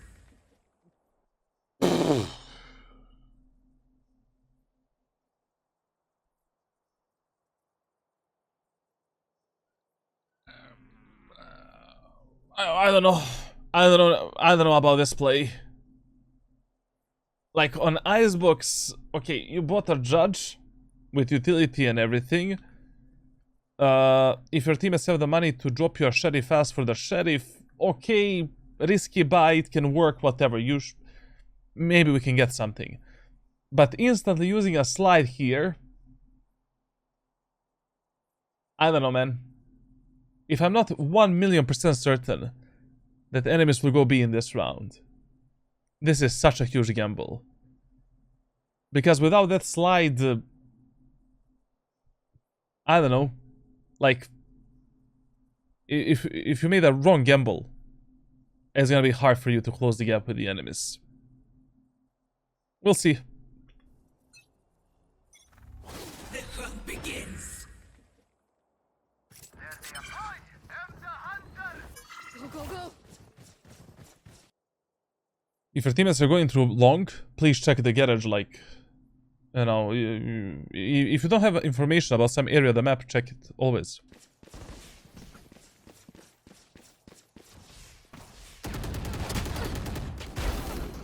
Heads up. Gotta go. My ult's ready. Reloading. That was scary. Wait, no, take.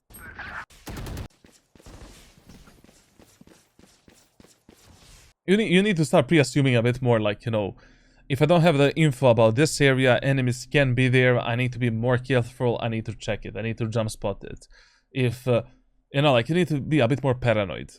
Fabi, welcome to see, man. We were only speaking about the good stuff about you. You're literally the best neon player I ever saw in my life. They won 2-1, so Sentinels are out. Brother, I cannot wait for Friday. Literally, right now, I'm living for Friday. Why, charlatan? Is it because of Masters Toronto? Fuck the Toronto, bro. FaZe is playing against Mongols again in the playoffs of Austin Major, man. Literally, I cannot wait for the major. Like, I'm gonna consume 3 days of the best fucking Counter-Strike and the best fucking esports. Like, literally, I cannot wait for the weekend. I am sure. Fabi, anyways, I'm gonna upload this whole VOD on my second YouTube channel, so don't worry, man. Like, you didn't miss anything. Heads up. Gotta go. My ult's ready. Reloading. I thought Mongols were out. Nice. No, like, they made it to playoffs. Wait, no, take this. Go, go, go. One enemy remaining. Okay round. Okay round, like, you know, just that early utility usage. I don't know if I would have used the slide there, like, blindly. Because I mean, you don't need a slide for that. Like, I don't know, maybe I'm mistaken, but anyways, you're making a sound, even if you do the slide, or if you just do 2 bunny hops and get onto this position. I don't know if it makes that big of a difference in the context of closing the gap with the enemies here. It's not even silent. I don't know. Overall, I'm not gonna give any conclusions yet. Like, there's a lot of better things that you can do on a defender side. A bit better positioning, you know, more meaningful fights, a bit less aggression, toning down your gameplay and thinking more. But I first want to see your attacker side, and then I'm gonna talk about some possible solutions and trainings and stuff like that. So yeah, let's hop on to the attack. Okay, now we are on the attacker side of Icebox. So, first of all, on the attacker side, A side, number 1 priority, B side, number 2 priority, mid area of the map, number 3 priority. In the first 4 to 6 rounds, you should primarily try to test the enemies on A and B, doing organized pushes towards these 2 areas of the map, and we touch the mid area of the map in a non-sexual way, like if 5-man executes are not working and the splits are not working. Now, on this map, basically, if you want to go through the easy route and you don't want to think too much, 3 times in a row, push the A site.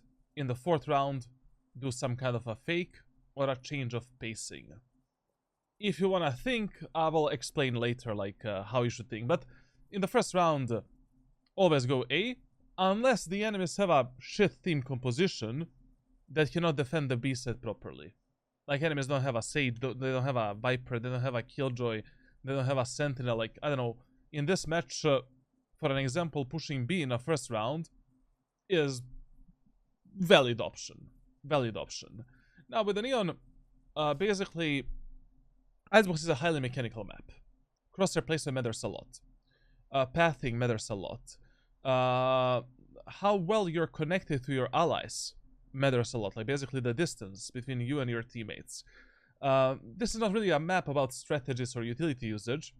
It is how you position on this map, how well do you read the enemies, how well do you expect the enemies to be somewhere, and that's basically it. And how do we play the post plants with our teammates.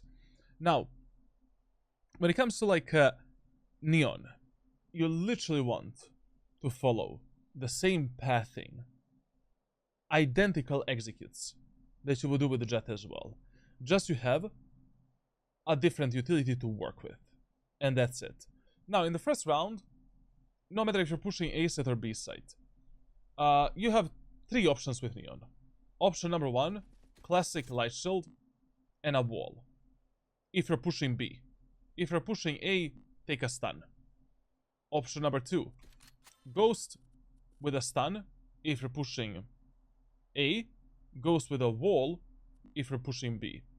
3rd option, get a fucking sheriff and immediately contest the enemies with a slide and try to get some that's basically it. Like, crosshair placement matters the most, how you path matters the most, and that's it. Now, depending with which option you go, if you're pushing in the 1st round, A site, if you have a classic pistol, go through the belt, jump spot the enemies for your teammates, and get on the pipes as soon as possible. Wait for your teammates to be close, be ready to play with them, and abuse the elevation of the site to contest the enemies. Keep in mind that you can do this type of stuns off the wall to clear these areas of the maps and to support your teammates as they're moving in. Essentially, you want to go above your allies. We want to abuse the pipes. We want to abuse the 4th end generator. Same as with the Jet. How we path and how fast we go in depends how fast your teammates are moving as well. You don't want to be too disconnected, but also, depending what type of economy you have and depending like on your potential to get a kill, maybe you can dive into the enemy's faces and try to open the site for your team. Now, one of your main problems on defender's side was being way too over-aggressive for absolutely no reason. I don't know what the fuck I'm gonna see on the attack. Like, I'm genuinely like concerned what the fuck is gonna happen now. Let's start with the VOD. Plan for us this time. So, against this team composition, you can go B 3 times in a row, or you can go A 3 times in a row. It literally doesn't matter. But I would still use this pattern of pushing. Very good, very good. Now, let's see what's gonna happen. Can you get In the 1st round, on the attacker's side, I beg you, just do a 5-man execute somewhere. I have explained enormous amount of times in my coaching videos, in the VOD reviews, why this is better than doing some kind of a shit like this, especially on a map such as Icebox. On Icebox, most of the times, how players will position in the 1st round, they will play 1-1-3 setup or a 2-3 setup like this. Basically, we have semi-automatic weapons. Chances that enemies kill all 5 of you with the semi-automatic weapons is borderline 1% maximum. Very rarely something like that is gonna happen. In the first round of attacker side, you have no idea how good or how bad are your teammates. You cannot go mid alone expecting that your teammates will do a good job here. You don't know that. Even if you had gods on a defender's side, once you switch the sides, those gods can become shits. I don't know. What is opposite of a god? Non-god. Now, you need to play with your allies in the first round. Like, there are the maps where we should be doing a split based on the enemy's team composition and the map that we're playing. But on Icebox, really, it doesn't make a single sense that in the first round, you try to go through mid in ranked solo queue. Like, it's not a bad idea with Neon. You're super fast, you have a wall, you can backstab the enemies fast. Fine. With Neon. But not in the first round.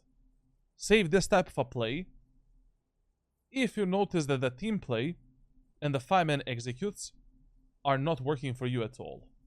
It's fine. Sure, you can do this. But okay, my team wanna go B set in the first round. We have the classic, light shield, and a wall. Very good buy option. How do we go there? We start the round in the garage, jump spotting the enemies here, clearing this angle, jump spotting the enemies here, clearing those angles, getting up, clearing this position, this position, this position, waiting for our teammates to come close enough to us so that we can play on our refrag potential. Slow down a bit, it's okay. Anyways, enemies cannot teleport from A all the way to B.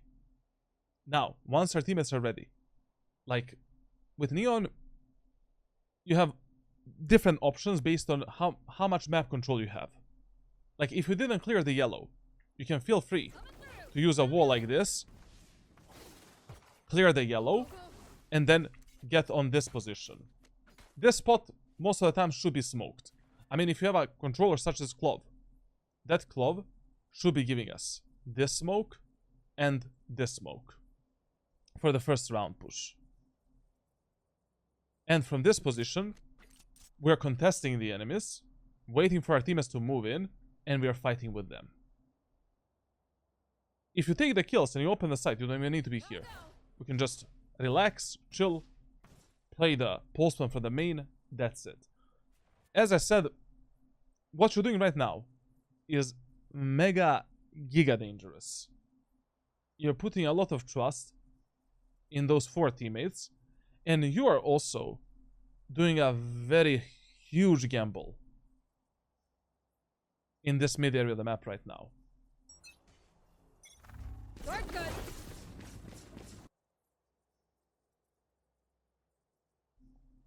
I don't know about this, Chief. You know, like, in ranked solo queue doing this wall to go through mid, I don't know. Like, basically you have no information right now. Like, are enemies going to playing under the tube? Are enemies playing inside of the tube? Are they playing from the window? God knows what the fuck they're doing. Like, I would do a wall basically in a bit different way. Like, where you try to cut off this peak as much as possible. Coming through. Gotta go. We get onto this position as soon as possible, and then we contest. Like, but generally speaking, like, I don't know. I don't want to talk about this because everything that you're doing right now is just mega dangerous because we have no idea how the fuck our enemy is playing. And you don't know what the fuck your teammates in the B-main are gonna do. Like, all of this is just a huge gamble. It can work, but it's way too 50-50 for the first round. And winning this first round on Icebox is, to be honest, very important for economy snowball. Revealing area. Bye, monsieur. Go, go, go. Reloading. As I said, like 50-50 play. It can work, it doesn't have to work. You don't know what your teammates are gonna do, what type of utility they're gonna have. Like, just that doesn't make sense playing the first round like this. I guarantee to you that the result would have been the same even if you went with your teammates through the main area of the map. We would have killed this chamber, we would have killed this neon together, no problemo. But why is it safer? Because you still control the fights that these guys are gonna take, the initial fights. I'm out of here. Listen, as I said, when you take control of the B site, if we can plan safely, you have numbers advantage. Numbers are equal. Enemies don't have any big ultimate for the retake. Play passively. Just play for the main. If you already want to do some kind of an aggressive play, do it with your teammates. If they are aggressive. Like here. If I didn't have anyone aggressing the enemies anymore, job done. I can pick up the ghost from the dead enemies in the... or my dead teammate in the garage, in the B main. With a light shield and ghost, I mean, we can play a quite easy refray game with our teammates from the B main. But your Reyna is pushing CT. Okay. Push CT with the Reyna. What, you know, like, why would you go tower or in the kitchen if your teammate is doing this? You know, like, you're instantly forcing yourself to play a 1-1-2 setup. Both of you guys are playing 50-50 fights. If both of you guys lose those 50-50 fights, you put these teammates in a really bad position. I'm out of here. Like, you should actually be very happy when you have teammates such as Reyna. I love to have aggressive teammates that are brainless, because then it is easier for me to bait them and to take more space for my team. I mean, not bait them, just play with them. You know, like, maybe I'm using that word wrong in my coachings quite a lot. Like, just play with them, you know, like, and play on a refray potential.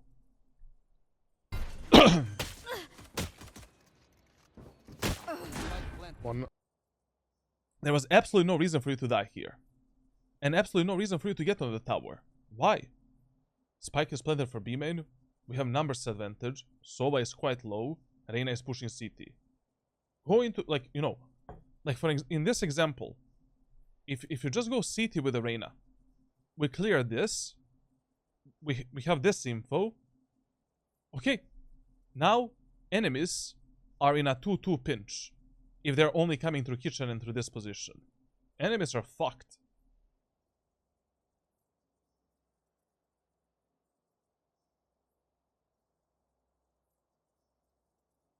You know, enemies are fucked.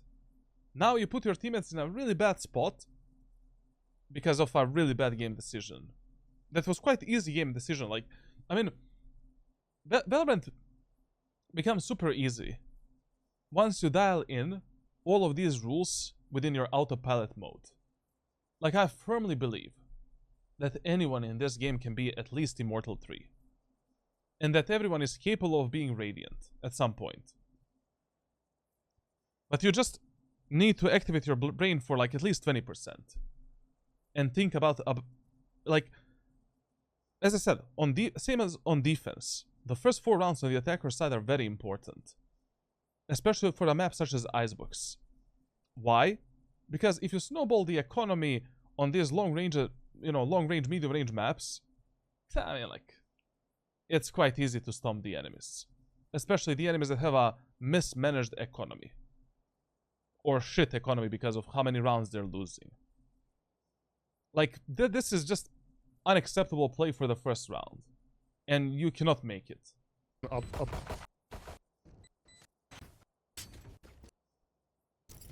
Now listen, if you already went B in the first round, go B in a second round. You know? Like, create this pattern of pushing where we're pushing the same side 3 rounds in a row. With Neon, okay, you can get the utility, buy the shorty, and just run down the enemies. It should be easy for you to close the gap with the enemies on both A set and B set with Neon. If you have solid pathing and if you jump spot the angles and you get the info about the enemies. Now, going A is not a mistake. Sure, fine. But whenever you're going pushing the A site, it doesn't matter which round you're playing, always go through the belt. Like, always do this. I'm out of here. Avoid taking this type of a fight. There's no reason for you to take it. And to potentially die from the enemy that is in the jail, up here, etc. Like, the only time you should be going through this area of the map is when enemies are too repetitive. They're always peeking you up here, or there, and you just wanna, you know, I'm out of here. basically delete the enemies before they delete your teammates. Or you maybe get up on the attacker side and just, you know, instantly make numbers advantage for your team. This is unnecessary danger. Also, I mean, better enemies should be using some Molotovs here to deny the space if they're fighting aggressively for the aim and space. You will just be disconnected from your teammates quite a lot. Basically, you know, I really don't understand why this area of the map even exists. Like, you know, like, basically, in your mind, this should not even exist to you when you're pushing A site. Literally, it is such an unnecessary early contesting with the enemies, especially if the enemies have the outlaws operators and you don't have a, you know, Go. heavy shield. So, now, how would I play this round? So, we lost the first round. Get a shorty, get a wall, get a stun. Go. Get on this position, jump spot the enemies for the info. That's it. Relax, chill a bit. Wait for your teammates to come closer to you. Try to get on top of the pipes as soon as possible. Jump spot the enemies to get the info, and then based on that info, we're doing some kind of a play. In this eco round, you should be playing like a kamikaze. You should be getting into the enemy's face, applying enormous amount of pressure, and trying to trade yourself for as many kills as possible before your teammates start dying. It's fine. You should be playing your playstyle that you play in every round, basically. So, I don't know. You see an enemy, you know, you do the jump spot, an enemy is below you. Watch out. I'm out of here. Believe that guy. Like, enemy is, I don't know, at the backside. Take this. Gotta go. Let's go. Doesn't matter. Like, even if you die in that process. Plus, you have a wall, like, you can just create some kind of a wall setup for yourself. And also, now, in these eco rounds, you can play spread apart and play default or allow your chamber to lurk and do the shit that he's doing right now.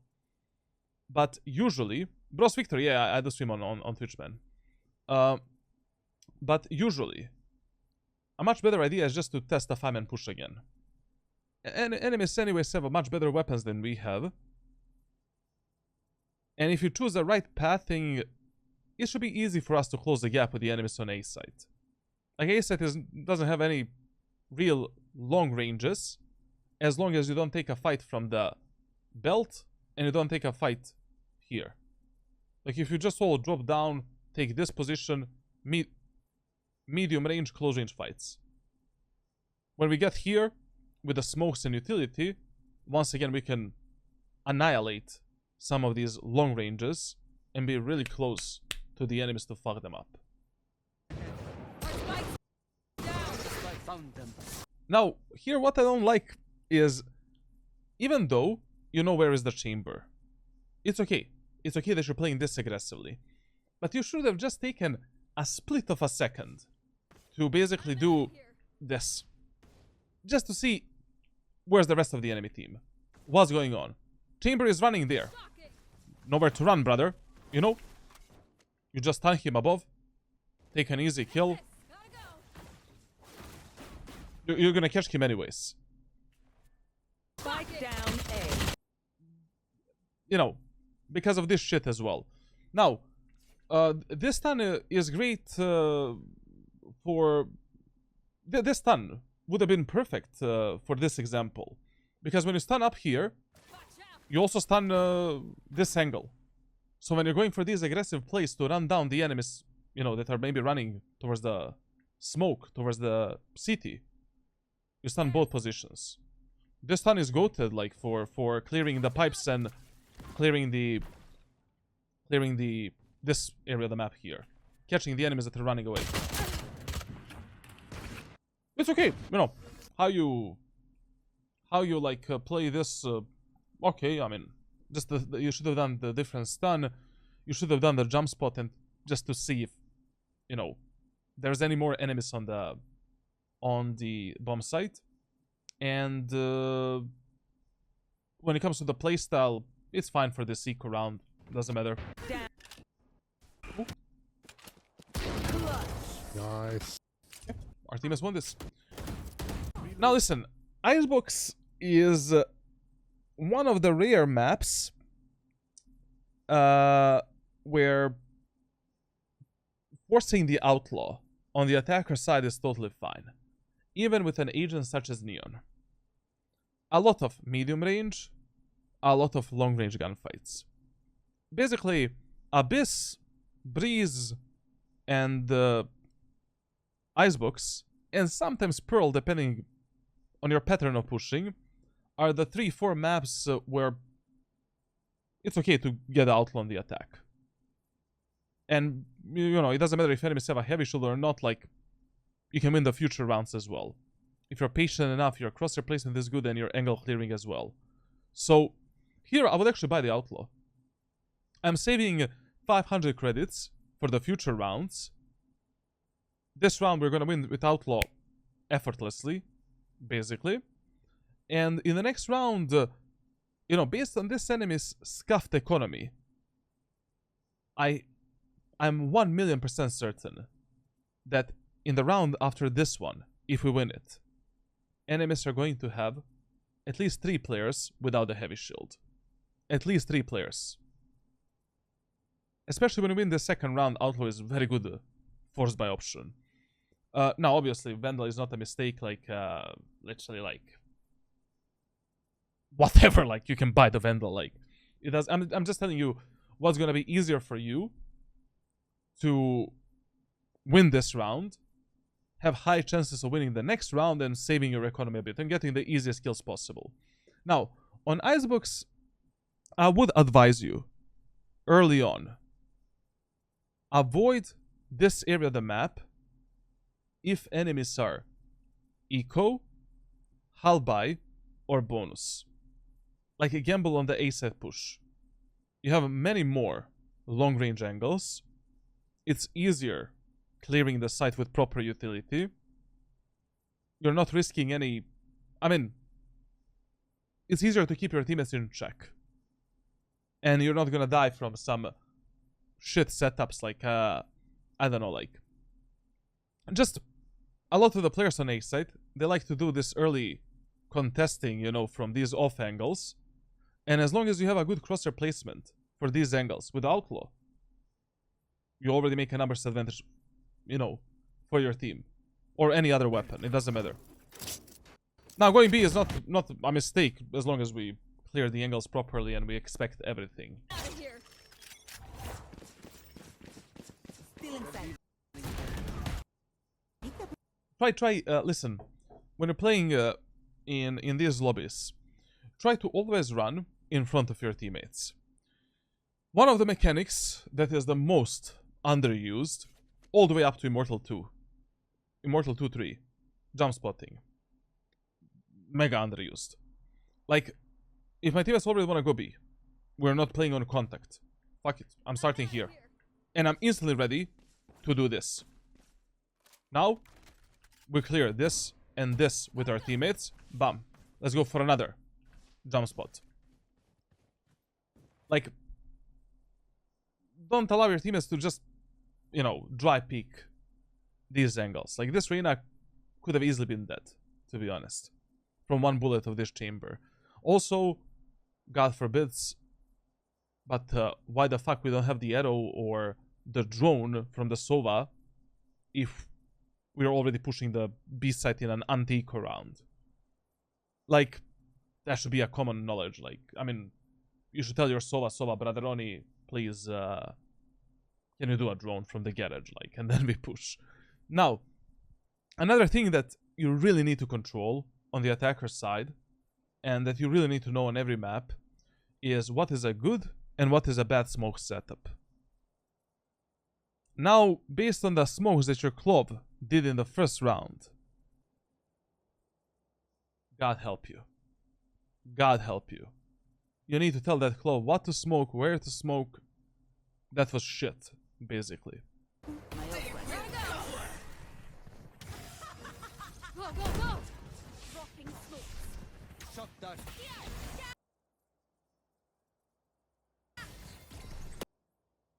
Now, what you're doing right now is a completely unnecessary over-aggression again. We got a kill. We made numbers advantage. We have a smoke for CT. We have a smoke for tower. What type of force is forcing you to go for such a risky and unnecessary 50-50 fight first? Why? Why do you want more kills? Why do you want to risk losing this round? Again, enemies have nothing to stop the spike plant right here. As long as we hold the Sova to plant the spike, and we bait our Reyna and play with the Reyna on a refrag potential, you win this round. And you control the outcome of this round. But there's no fucking way that I'm gonna be the first one in a 5v4 against eco enemies Go, go, go! doing this. Anyways, you really want to avoid this area of the map as much as you can when you're pushing onto the B site. If you get stuck here, you're just relying on your raw mechanics to kill the enemies. If your teammates leave you without any cover, without any support, God help you even more. Like, you will really need to hit some crazy shots, especially if you're fighting multiple enemies at the same moment of time. But here, you took the yellow control. No one is, you know, there, here and here. Relax. Chill. You know? Wait to see what your teammates are gonna do. From this position, we can protect our Sova. My Reyna is going here. Okay, I'm going there as well. I might be using a stun for the backside to support us, and I'm gonna go into this position. And from this position, I will be supporting my Reyna. But I'm not gonna be standing here together with her, fully overexposed. Spike gets planted. We can just Go, go, go! get back, and that's it. I'm slowly getting better. It took me 3 whole minutes before my eyes found Subway Surfers. Chat, should I replace this shit? What should I put on the monitor? I don't want to hold that Giga Chat shit anymore like that one of you guys made. Like, I want to change it every stream. As I said, my brother, I respect your confidence. I love it a lot. But your mechanics are also decent. But these type of mistakes will cost you a lot in the future. And these type of mistakes might be the reason why you're not ranking up faster. Like, why do you have so many deaths? Why do you lose so many rounds, so many games? Like, that is the core problem of your gameplay that we could have already seen in your tracker review. Nice one, thank you for the Prime Gaming Summit, and thank you for scamming Jeff Bezos. I mean, Jeff Bezos scammed us all, so like... One enemy remaining. Yeah. That was a great kill. Very good. But, and that, once again, we come to the same problem of defender side as well. Did you need to lose this gun? Did we need to lose 3,900 credits in this round? Like, why don't we build a economy where, like, basically in every round of Valorant, like, why you should be playing more as a pacifist in these full buy rounds is primarily because of economy and because of closing out the rounds and not losing them because of luck or because your teammates are not good enough. Like, now, you know, in the next round your teammates need to buy for you. Then you hurt the economy of one of your teammates as well. Then in the next round, like, if you lose the next round, then 2 of you guys don't have money to force, 3 people have money to buy. Like, that's the whole point. Why should you be playing a bit more reserved? I'm not asking you to play like a pussy, just play smart. Planted. Do the necessary stuff only. Embarrassing. We lost 3 weapons in this round. And we could have won this round without losing a single weapon. So we effectively lost above 11,000 credits. For 1 kill. For nothing. Basically, like. With accuracy. Now, if we lose this round, we don't have the money to do a proper buy in the next round. And you immediately cucked yourself for 1 round. But okay, let's win this round, I guess. Like, okay, so the first 4 rounds are always the learning rounds. You should be asking yourself, what did I see? How did the enemies play? What worked? What didn't work? What should I do to counter the enemies? Already in this 4th round, you should have a really good idea how you should play the next few rounds. 2, 3, 4. So, Chamber is the B player. He likes to play a bit more aggressive. He plays off angles. Okay. Neon switches the bomb sites. Sometimes A, sometimes B. We should expect Neon everywhere on the map. On A site, they have basically like 2 to 3 teammates minimum every round. And enemies are doing pretty fast rotations on the defender side. We didn't see the Chamber strip in any round that we played. So probably he's using it for the kitchen. So that, or for the mid area of the map. So with all of that knowledge, you know, there's really no reason. Like, you know, we won 2 rounds quite easily by just pushing, you know, A and B. Even the first round, we should have won. You should have won the first round. So if enemies are allergic to your 5-man executes, they don't know how to defend the bomb sites. Fuck it. That is the easiest way for you to win a match. Let's go 5-man push A or B again. Now in this round, I would definitely go B again. Why? You already created A-B pattern of pushing. Like, if I'm in the enemy team, if I'm playing against you right now, I'm A-site. I'm maybe even stacking A-site right now, to be honest. With 3-4 players, like, I don't care. I know that you're gonna go there. I mean, I don't know, but it is the best gamble. So to just switch up the pattern a bit, let's go B.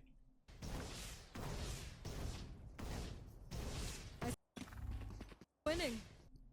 Don't touch the mid area of the map of Icebox unless the match is going to shit. Like, your A executes are not working, your B executes are not working for, let's say, 4 rounds. Okay, let's default a bit. Let's maybe push through mid. Let's take the mid control. Let's destroy the Killjoy turret. Let's smoke off the mid. Maybe lurk through the mid. I don't know. We can do various different things. In this round, doing what we are doing right now, why? Like, just why?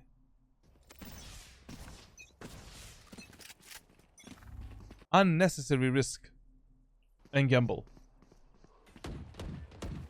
Go, go, go. Right here. Here, to be honest, I would have left this clove to Jesus Christ. Fuck it. 2 of my teammates with the spike are going through the B-main area of the map. I know that there's a chance that 2 enemies play B-main. If you lose the spike in B-main and 2 of my teammates die, it doesn't matter what happens in mid right now.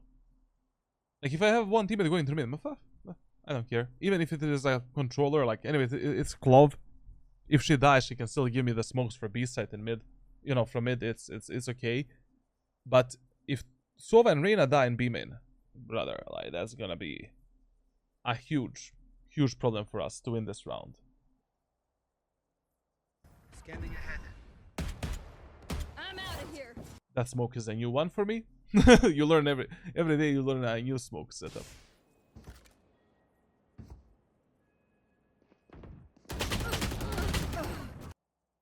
You know, the problem here is that you just don't know what to expect. We have no information about the enemies, how they play around the mid, where they like to play, etc, etc. Mid area of the map is mega dangerous. We need to observe so many potential, you know, angles, peaks, enemies pushing through the smoke, getting behind us, etc, etc. Like, why? Why do you need to be here? Let this Clove die. No one gives a fuck about her anyways. Kill this chamber or whoever is playing in the B main. Protect your Sova, protect the Reyna. And open the site.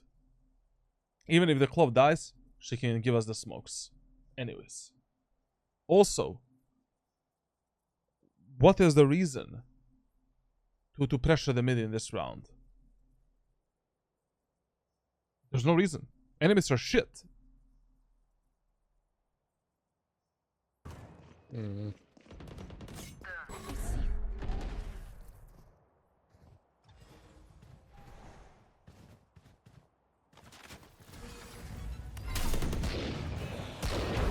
Shot down. Brother. That's how I play Sova. Literally no lineups, no nothing, just Robin Hood, man. Like, but I don't get the kills. Take flight. You had your fun. Yellow. Last player standing. One enemy remaining. You see, enemies are absolutely dog shit. Like, dude, in the first 4 rounds, you need to kind of feel your team and like, you need to basically observe a bit more the power balance when you're doing these executes. Like, what type of utility usage enemies are doing, do they have some strong utility, mechanically how good or how bad are the enemies, like, and stuff like that. If you think that power balance works in your favor, reflect potential, default 5-man executes, no reason to complicate things. Pay attention on clearing the angles, jump spotting the enemies, proper crosshair placement, proper pathing. Rounds are over. Match is over, essentially. Spike down.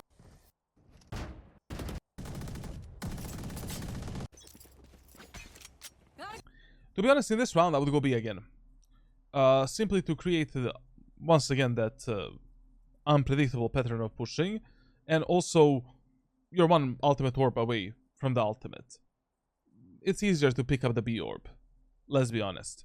And that ultimate, like, I mean, is quite fucking strong in this elo. Like, let's be honest, these enemies are not really mechanically gifted as a Radiant play, you know, not really Radiance.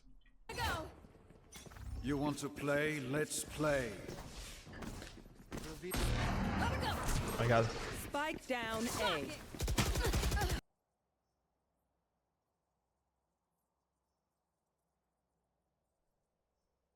A. I swear to god, I thought you bought a heavy shield and utility to pick up the orb in aiming. Why did you rush so fast? Relax, okay, your teammate died. Chamber teleported. Chamber could have teleported to Narnia. Only God knows where is this chamber. Relax a bit, chill. You know? And you really need to start, like, I don't know, using a bit different stance setups and, like, for when you're going through this area of the map here. I basically, the walls are really fucking good, bro. Like, I don't know. But, whatever. Like, you're one ultimate orb away from the ultimate. I thought I could catch chamber. But even if you don't kill that chamber, it's okay. you know, keep in mind that 5v4 and a 4v5 numbers advantage, disadvantage is not that, you know, not that big. Having one player down in Valorant doesn't mean that much. So you don't need to be forced to take some kills or to, I don't know, like, make some rushed out decisions to refrag your teammate. Especially if you lost the refrag potential. But here, a much better idea would have been use a wall, pick up the orb. Let's go.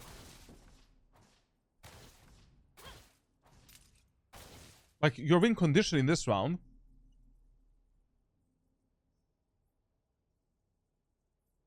I was rewinding to watch your stream from today and your game volume was like 2 times louder than you.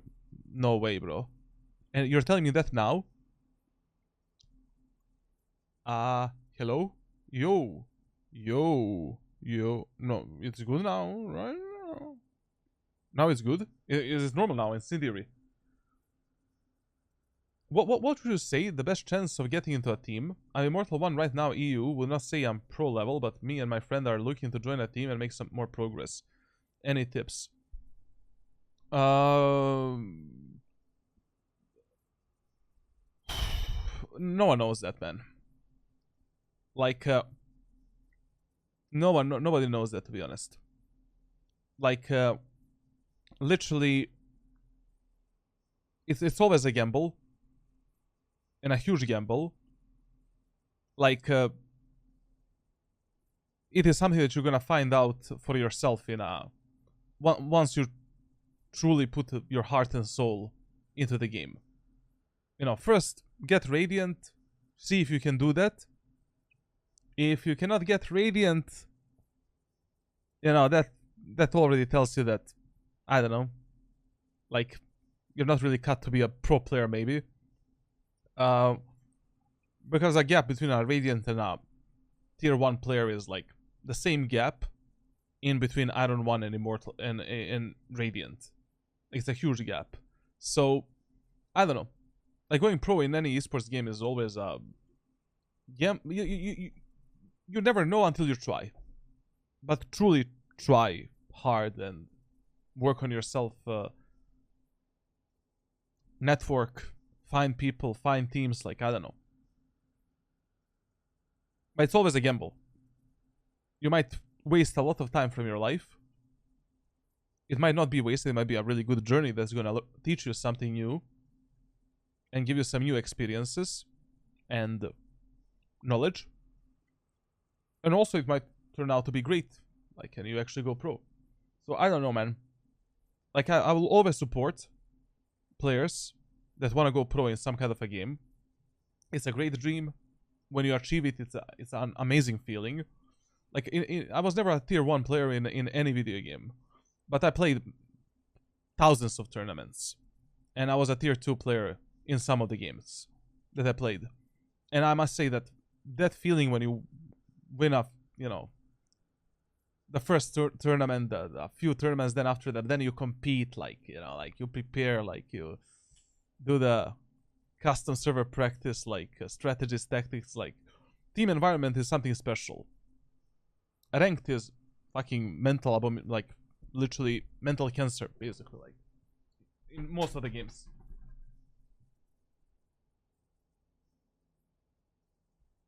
If it wasn't Valorant, what would you do? I would open my own gym and be a personal coach in real life. I would have continued my bodybuilding career, competed in some tournaments, and probably looked 10 times better than now.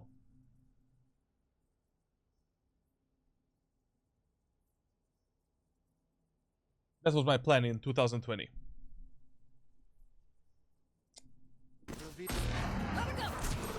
Spike down A. Spike down A. To be honest, this time that you did here was surprisingly really good, man. I must admit. Surprisingly, this ton is actually goated, man. Like, just the problem is, like, the problem of this ton is It's probably mega inconsistent. Yeah, like that's just impossible to replicate. I don't know how even how you just bounce it here, like.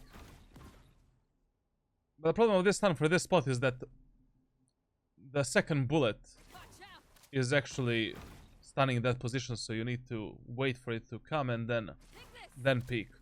When you do this type of shit, is the first bullet, and then you can run up this guy. Okay. There was one, like there is one like saying from the great Mongolian tribe: making the same mistake one time is okay, but if you make the same mistake for the second time and you don't learn, then the Genghis Khan kills your whole family. So, if you're pushing A site in the future rounds, hopefully we will start expecting enemies in the pipes. I really hope so. Like, as you're going through these rounds, like, you in ranked solo queue, you really cannot allow yourself to autopilot. You need to be taking the nose, tracking down. Aha, I saw the Sova in the pipes. The enemies are contesting the pipes a lot. I need to do something in that area of the map. You know, stun.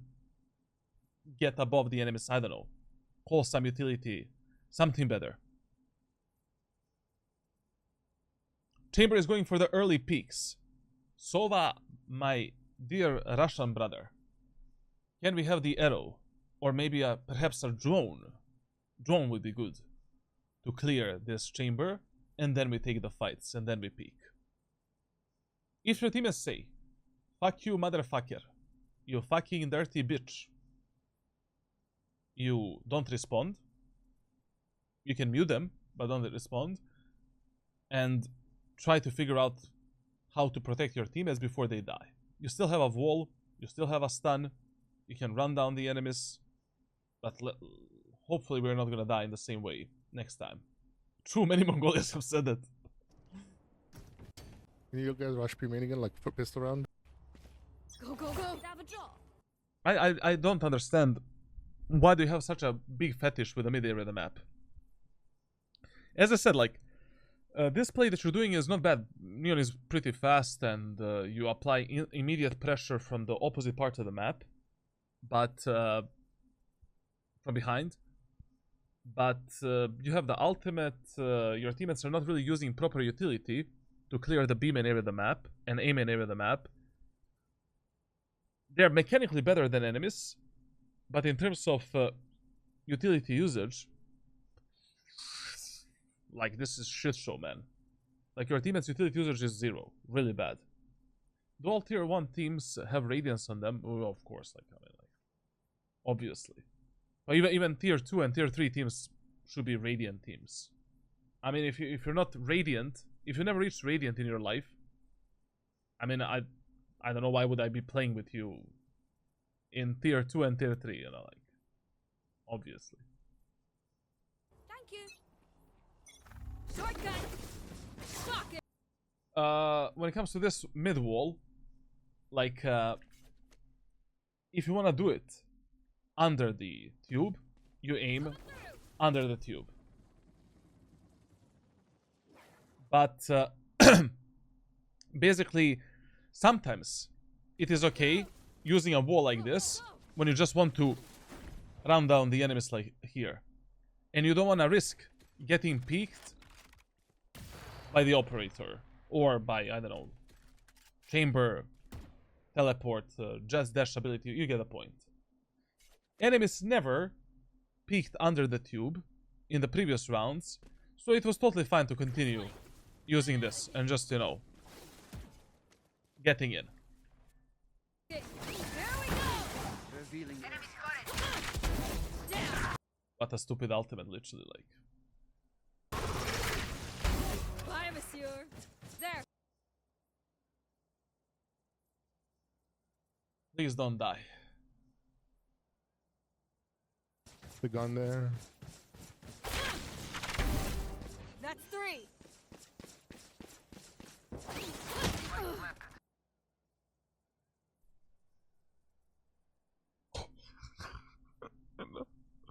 My man is like he's like a Terminator, man. Like, you know, basically a full-on Rambo, man. Like, fuck the win conditions, fuck the economy, fuck everything. Actually, when you're doing this type of plays, just ask yourself, do I trust my teammates enough to die right now? If the answer is no, maybe you should not be doing this type of shit.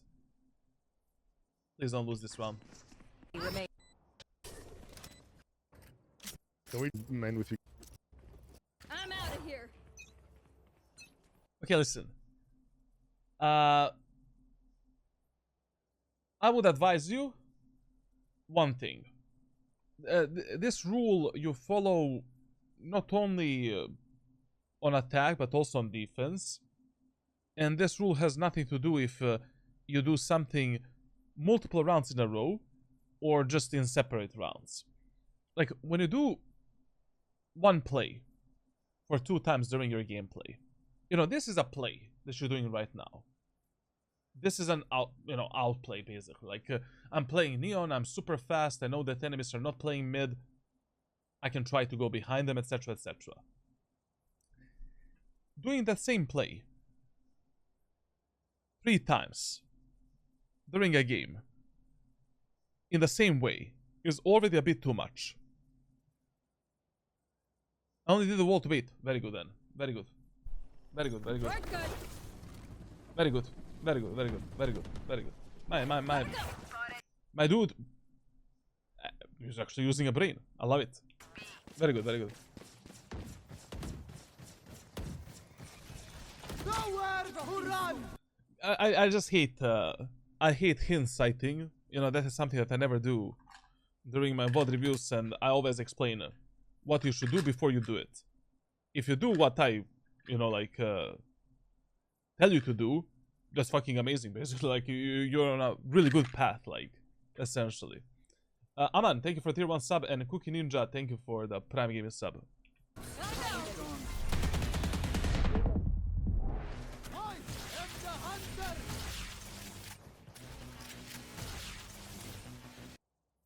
Okay, listen. If you're pushing on the B set of Icebox, and you don't see any enemy in front of the site and in the yellow, we need to pre-assume that enemies are playing in one of these smokes or at the backside. Like, you getting on this position is fine, but there is absolutely no way that you're gonna do this, right? Because there's no reason to. We can just chill here, wait for the Club and Reyna to get the first contact, and then we can just run the enemies down. Exactly, right? Very good. Now, this is what I was talking about, the Icebox. Like, you really need to think consistently about the possibilities, about the... Like, you can never be exposed from the angles that you don't see within your sight. If there is even a 5% of chance for enemies to be on that angle. So basically, here, if you're taking the backside control, and there's a chance for enemies to be here, you cannot take this fight. Like, you need to stay here, or get here and from this position, support your club, and fight with your club. Like, overexposure is why most of the players have the problem with Icebox. Like, basically, how you path, how you move through these areas of the map matters more than anything else. Like, I don't know, how did you feel safe doing this when enemies can kill you through mid? Plus, you also saw one enemy in mid, like, just under the tube, right? Yeah, under the tube. Oh, yeah, maybe you didn't see that enemy, to be honest. Like,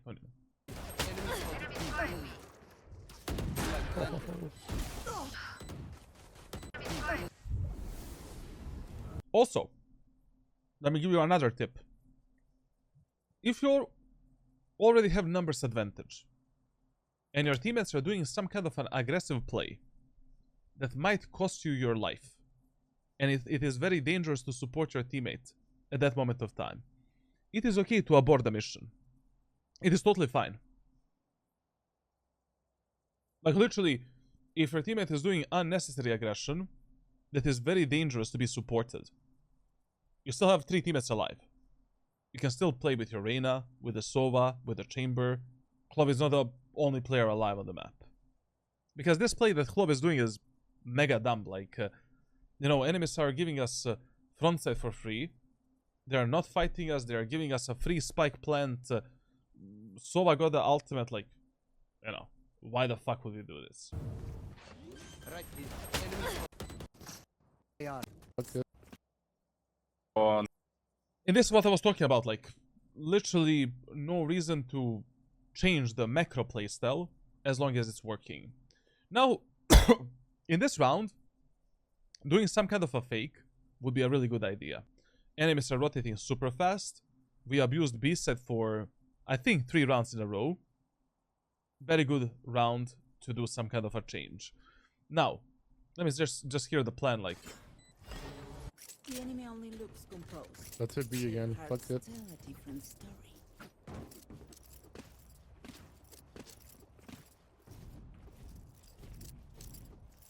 Does someone know where the Sova dart lands on A? Because I'll just break it all. If it's... I'll just try to break it. Sometimes I'll jump on here or on top of here. I'll see. I don't know about this. Like, listen. Whenever there is some kind of a job to fake a site, to fake a push, to apply the pressure onto the enemies, like, give that job in the hands of your teammates. Like, essentially, you always want to be the one that is controlling what is happening on the opposite part of the map. Like, what is happening with the spike carrier, with the teammates that are more important. Like, if you already had this idea, oh, I want to break the dart and maybe make the enemies think that we're going A, tell the Reyna brother, can you break the dart on A, and then we push slowly on B. It is much better because, once again, you don't know how aggressively your teammates are going to play here, and if this dart breaking will have any impact on the enemy's rotations and stuff like that. Generally speaking, when you're doing some kind of a fake, like if you have 2 teammates faking A site, 3 teammates carrying the spike and going B, you should be here. Like, the job of these players is quite easy. They just need to send it. And that's it. But the job of these players is hard. You need to pick the right timing, when to expose yourself, when to path here, when to path here, when to go in, based on the sound, based on the contact here, based on your game sense overall as well, and knowledge. I'll see if I can break it. That will give us more time on B. And of course, like, I mean, if your spike carrier dies, like, and we lose the spike on the opposite part of the map, why the fuck did we do a fake? Let's go. Go, go, go. Let's go! Oh, you did it in minutes then. The hunt begins. Go, go, go. Scanning ahead. There they are. I'm out of here. Enemies shocking. Okay. Fair enough. I mean, like, to be honest, I don't know any better stun and any better way to contest enemies on yellow. Like, from this position. I think there's literally nothing better that you can do. Like, usually when you're pathing through this beam and area of the map, you want to go from this position, because then, like, if you angle the stun, like, you can actually do, you know, stuns from this area of the map. Now, I'm not good enough to do that shit, and I don't know if I would ever risk that type of crap.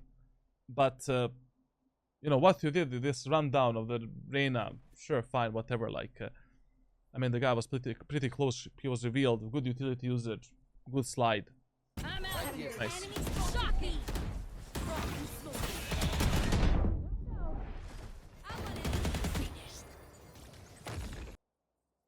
Jesus fucking Christ, like, please, just take a look at the Omen playbook on my Discord server.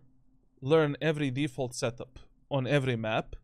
And when you see this type of shit on your screen, tell the Clove, my dear brother, I'm gonna suck your pussy or cock. I don't know what Clove has, to be honest. Just make sure, what is this, bro? Like, these are the smokes for the enemy team, not your team.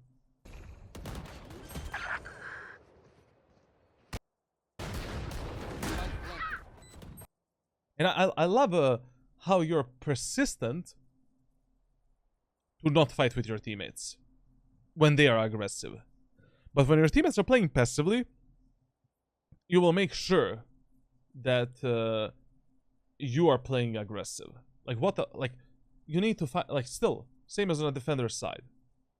You just need to find a better balance between team play and solo play style. A better balance between when to be aggressive and when to be passive. Like, through gameplay analysis, like following some of these rules, etc, etc. Like, here for an example. Like, your Clove is going into the smoke. She seems like she's gonna play very aggressive. Reina is already at the backside. You don't have a single idea what is happening here. Why are you holding this? Get in a smoke.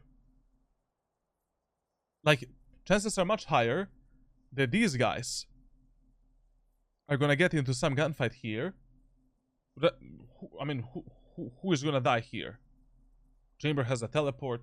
Sova is planting the spike. Both of them are safe.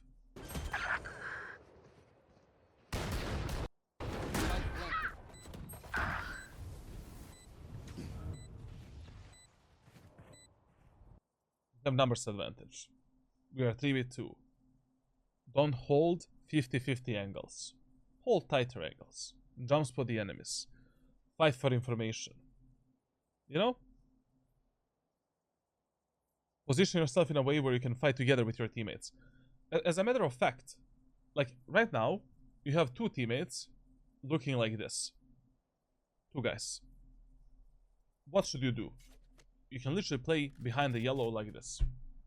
And be ready to swing out. Sova gets in a fight. There. Take a kill. Your team is getting a fight at the backside. Or at a snowman. Get a kill. Or you can just play here. I mean, to be honest, like, I don't know why Sova still on this position, but whatever. Last player standing. Okay. Whatever. Player standing. Okay. Okay, so the Neon actually crossed the chamber trip. Okay. Whenever something like this happens to you, like for one round, enemies lurk, enemies backstab you, you need to play paranoid in every other round. Like, until the moment of time when this happens to you, you don't need to worry about the flanks. Like, you should, basically, you should always behave like that the main enemy's, the enemy's default playstyle is to not flank and to not lurk. But as soon as they show that to you for like one round, then in every other round, like, count the enemies, and if you don't see one enemy for a long period of time, be ready for a backstab.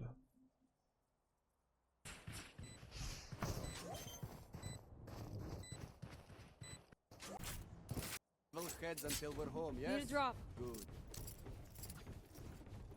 I don't know, I feel like B is working way better than A ever did though. Like, we won B super easily again. We just lost on the retake. Can you guys go B main again? I'll break the trip if someone buys for me. I'll break the door. Quick feet, quick. I'm out of here.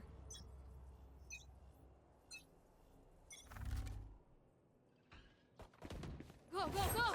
Short gun. Gotta go. Revealing area. I mean, you played quite literally the same round as you did previously, so... Okay. I did tell you that you should observe the flank and observe the lurk. But by playing with your most aggressive teammates still. So for an example, okay, there is a chance that this Neon will do the same play she did in the previous round. Very good that you're aware of it. But I'm not gonna hold this position. I need to play basically here. And I'm holding the lurk and flank from this spot. My teammates are moving in. I'm fighting the enemies in front. I finish the fight with the enemies in front. Then I pay attention on our backs. Mirror matchup? Really? What the fuck? I actually didn't even notice that. They literally have same team comps. And this is the reason why you need to adopt this mentality. Like, you don't have a benefit, you know, if your teammates are executing a bomb set in front of you, and basically they're just about to fight the enemies on B site together. Like, you don't have a benefit of watching the flank and watching the lurk too far away from your allies. Like, you should be watching the flank and watching the lurk while you're still close to your teammates and ready to fight with them. Because, I mean, we're just making a gamble and a guess that the Neon is gonna be backstabbing us. Like, you don't know that. There is a chance, very good that you're observing that chance, but you cannot position in this way and trust your teammates so much with this B set execute. Especially if you take into account what type of utility usage your teammates were doing. Like, to be honest, like, you were having success in this game on B set, not because our executes were amazing. Enemies are just terrible in terms of raw mechanics, refrag potential, positioning, everything, basically. Shock dart. Go, go, go! I mean, just look at this smoke. What the fuck is this for? I mean, how do you even put the smoke there? With Clove. And then she's planting the spike wide open here. And you want for these teammates to destroy that dart on A site. And you're watching the flank for these teammates. Good luck reaching anything, to be honest. And also, like, you need to start being a bit better with you need, I'm gonna give you a training for, sorry guys, it's already, we streamed for 6 hours, like, I'm dying a bit here, you know. Bear with me, we're close to the end. So you need to read the enemies a bit more, like their repetitiveness, their positioning on the sites. Where do you fight the most? What are the heat areas of the map where your teammates are dying the most, and where we take the most of the gunfights? Like, whenever we took the frontside control, there was always someone fighting from the kitchen or from the backside. So we should be expecting that type of a fight. Now, if my mentally dented Clove is planting the spy here, I'm actually gonna bait the shit out of her. I mean, planting the spy here, you deserve to die. If you start planting the spy there, like, you deserve the death. I'm still gonna stay here. Enemy Clove picks my Clove, bam, I take a kill. Maybe your Clove is gonna stay alive, maybe not, I don't know. But at least you're not dead, and you didn't take some kind of a 50-50 fight. Now, we still have a smoke here. We can plant the spike, get the fuck out with our wall, with our stun, etc, etc. If enemy Clove doesn't commit to the fight, amazing. We know that she's there. We can run her down, and that's it. But also, when your teammates are planting the spike in some kind of a shit area of the map, if you already have a wall, this is totally fine. Totally, absolutely fine. If you have a wall. Low after heal. Gone. Last player standing. One enemy remaining. Be right. We never mind. Go, go, go!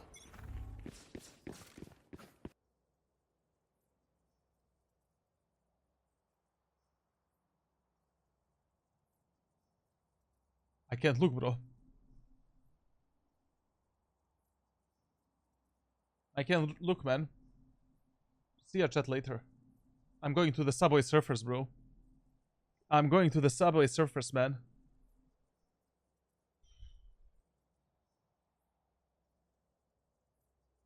Why? You know, like, why would you force this type of a fight? Like, when you're going through this area of the map, okay, if you already want to go through here, jump spot the enemies. Bait their shots out. Like, okay, your teammates, like, they always die here because they contest this chamber. I'm out of here. Jump bait that shot. Push him back, you know? Gotta go. Stun him, I don't know. Use a wall for your teammates and then move in. But I knew he was gonna be there. also, if you already know the exact positioning of the enemies, and you know that enemies like to play these aggro positions, get the operator. Totally fine. Like, one of the best way to counter these type of positions is to get the op and just, with the peeker's advantage and proper crosshair placement, delete these enemies. You know? Yo! CP in purple. Well, see, man. Just want my rank up to Immortal 1311 from a 8-4 half. Well, at least we won. Chamber. Chamber is. I still want it. Now, listen. This is not something I would recommend you to do if the match is already going okay and, you know, if, basically, if the 5-man executes are not a problem.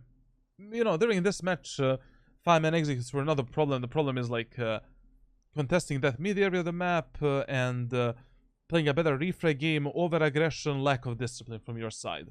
But even during the games where your 5-man executes are working, if you don't have a teammate on Icebox that lurks through mid, and enemies have zero utility for mid, you can try doing it. You know? Like, these enemies are rotating super fast. Like, I don't know, just based on my knowledge and based on my feeling, I think that the lurk through mid in this round would have been amazing to actually close out the match. But you're not making a mistake by going with your allies. Just, you know, just, there are certain moments of time during the gameplay where if you notice that enemies are just completely unaware of specific area of the map, you wanna abuse that area of the map. Especially if you think that your teammates are gonna survive long enough for you to do that. Like, whenever you were pushing B set and A set, I mean, your teammates were living a decent life.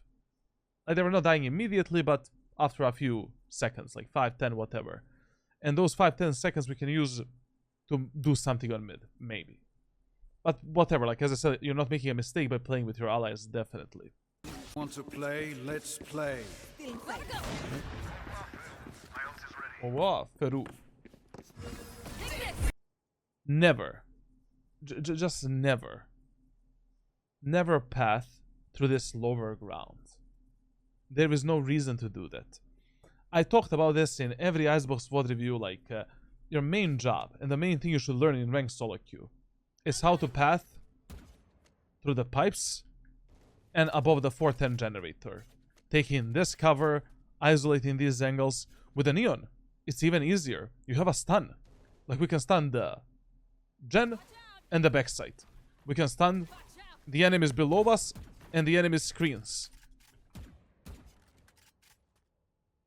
You can always use some kind of a stun combination to do this type of a play. And from above, you're supporting your teammates that are fighting on the lower ground. Because when you take these upper positions, you will be able to play 90% of fights that your teammates are taking from the lower ground.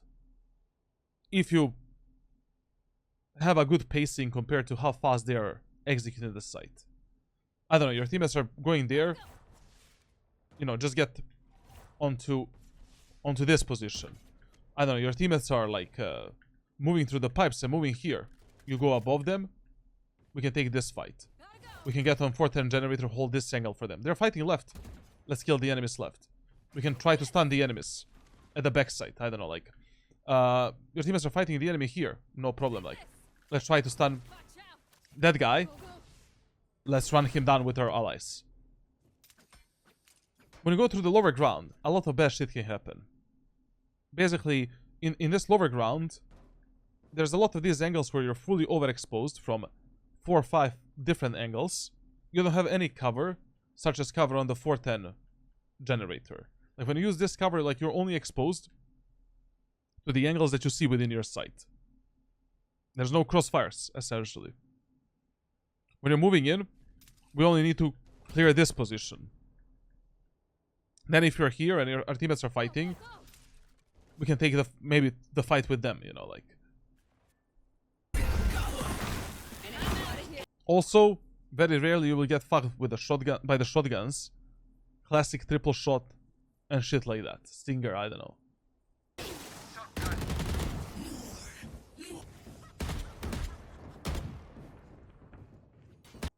Okay, bro. Like, same as with the jet.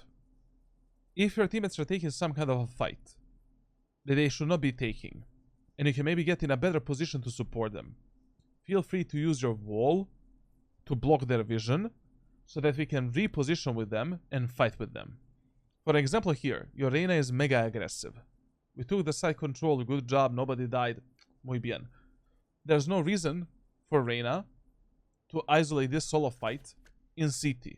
You cannot support her from this position. Why? Because you're exposed from the tower, obviously. So using this type of wall, totally valid and totally good. Then we can walk behind the wall or just basically run up here, take this position. Now together with Arena, when the wall goes down, we take this fight and we continue fighting. Like, feel free to use your wall to protect your teammates, to reposition. Like, you don't need to use your wall only to execute something or to push a specific area of the map.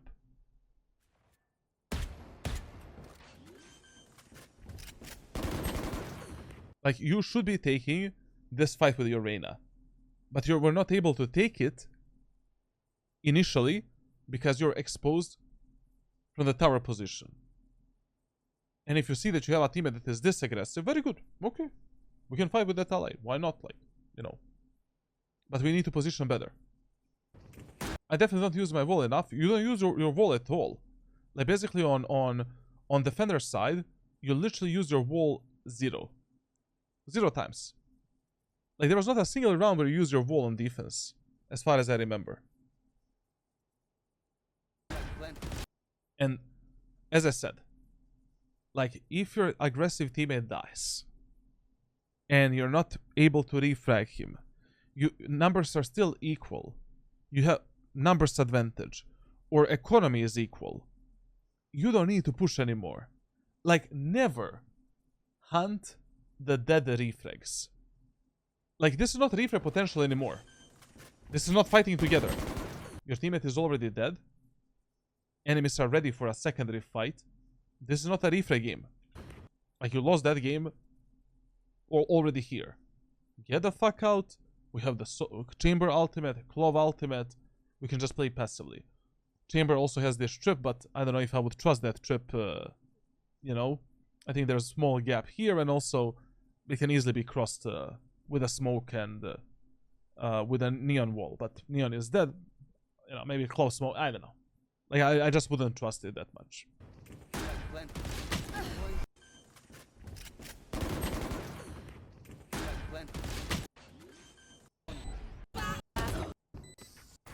We lost this round. Like these are the types of undisciplined mistakes and rounds that are basically costing you so many matches, like on your tracker. Like, you want to minimize these type of plays that you do, like unnecessary over-aggressive plays that mean nothing to you to win a specific round. If you do that, if you only do that, I promise to you, like, you are you're immortal 1 in the next like 2 months easily. Because you're not a bad player. Like you have pretty solid ideas. Pathing is not that bad. It can be a bit better. Raw mechanics seem on a level of a low immortal player. Also not that bad. You understand the basics of utility usage of Neon, like just the team play and the undisciplined over-aggression is just fucking you up hard. Like for example this. Cutting their vision. Who peeks this angle like this? Enemies can play so many different off angles and spots up here. And you just swing it. What? Enemy spotted B. Fuck them. Enemy spotted B. I would definitely run down that guy. Like in this round, if I'm only playing with the sheriff, I'm taking that operator. We know that one enemy is here. We saw the Sova. We know that one enemy is here. So I mean, like, that should be an easy kill for you. Never mind, Reyna already deleted that guy. But then, you know, you need to have that stopping moment, like... We already got that kill. Job done. Relax a bit. Chill. Like... The problem is gonna be, you know, this round doesn't matter. Like, this round doesn't matter. Like, you first need to fix your undisciplined gameplay and your over-aggression in the situations where you have more time to think. You know, here you didn't have that much time to think and observe what's happening, like, you know, this guy died, you were still in the aggro mode. It's hard for you to get out of that aggro mode that quickly just based on one kill. That happened like a second ago. Because it is hard for you to get out of the aggro mode even when you have 10 seconds to think about what is your next step. Like, first you need to fix those rounds and those matches where, you know, situations basically, where you, enemies and your teammates are giving you a lot of space to think. Should I be aggressive? Should I be passive? Should I play with my team or should I play alone? And then, these rounds, you know, these type of plays, will become more natural for you. Aha, Chamber died? That was my job. I wanted to kill that Chamber and make numbers advantage. I know that Sova is on the B set as well. Great. I don't need to fight that Chamber. I don't need to take the kill. My job is done by my Reyna. Now all I need to do is relax behind the yellow, chill a bit, wait for my Reyna to come towards me, swing together, kill the Sova, take the gun, win the round. That, you know, Rambo mindset, like my dude is a Jean-Claude Van Damme, man, like. Terminator.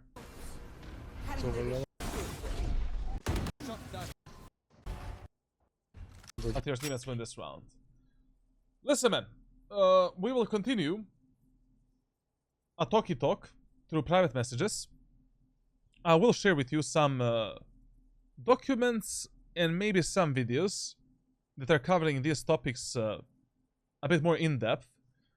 Like this whole VOD review can just be summarized in a few tips.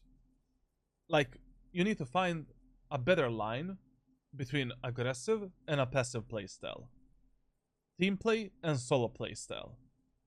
And you need to do these plays when it actually makes sense doing them, when you're in some kind of a disadvantage, when things are not working out, when team play is not possible, essentially. If you just fix this problem, just one problem, like, I guarantee to you, like,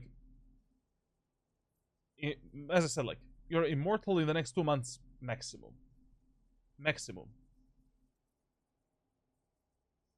And also, like, I will give you some training for your mechanical skill because, anyways, you're mainly in Neon, and with Neon, like, obviously you need to have a good mechanics and you need to basically have good connection between your movement and your right hand, and you know, like everything.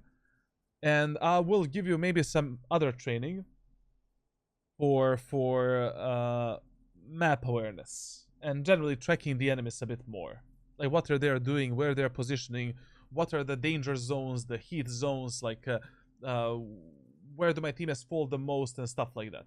Like everything can be practiced, literally everything, depending on your skill ceiling, of course. Like, I mean, for an example, I can practice my mechanics as much as I want. I'm never gonna be fucking Scream or Horcus, but thankfully I don't need to be there. Like, I have other, everyone has different strengths and weaknesses, basically. We'll talk through private messages.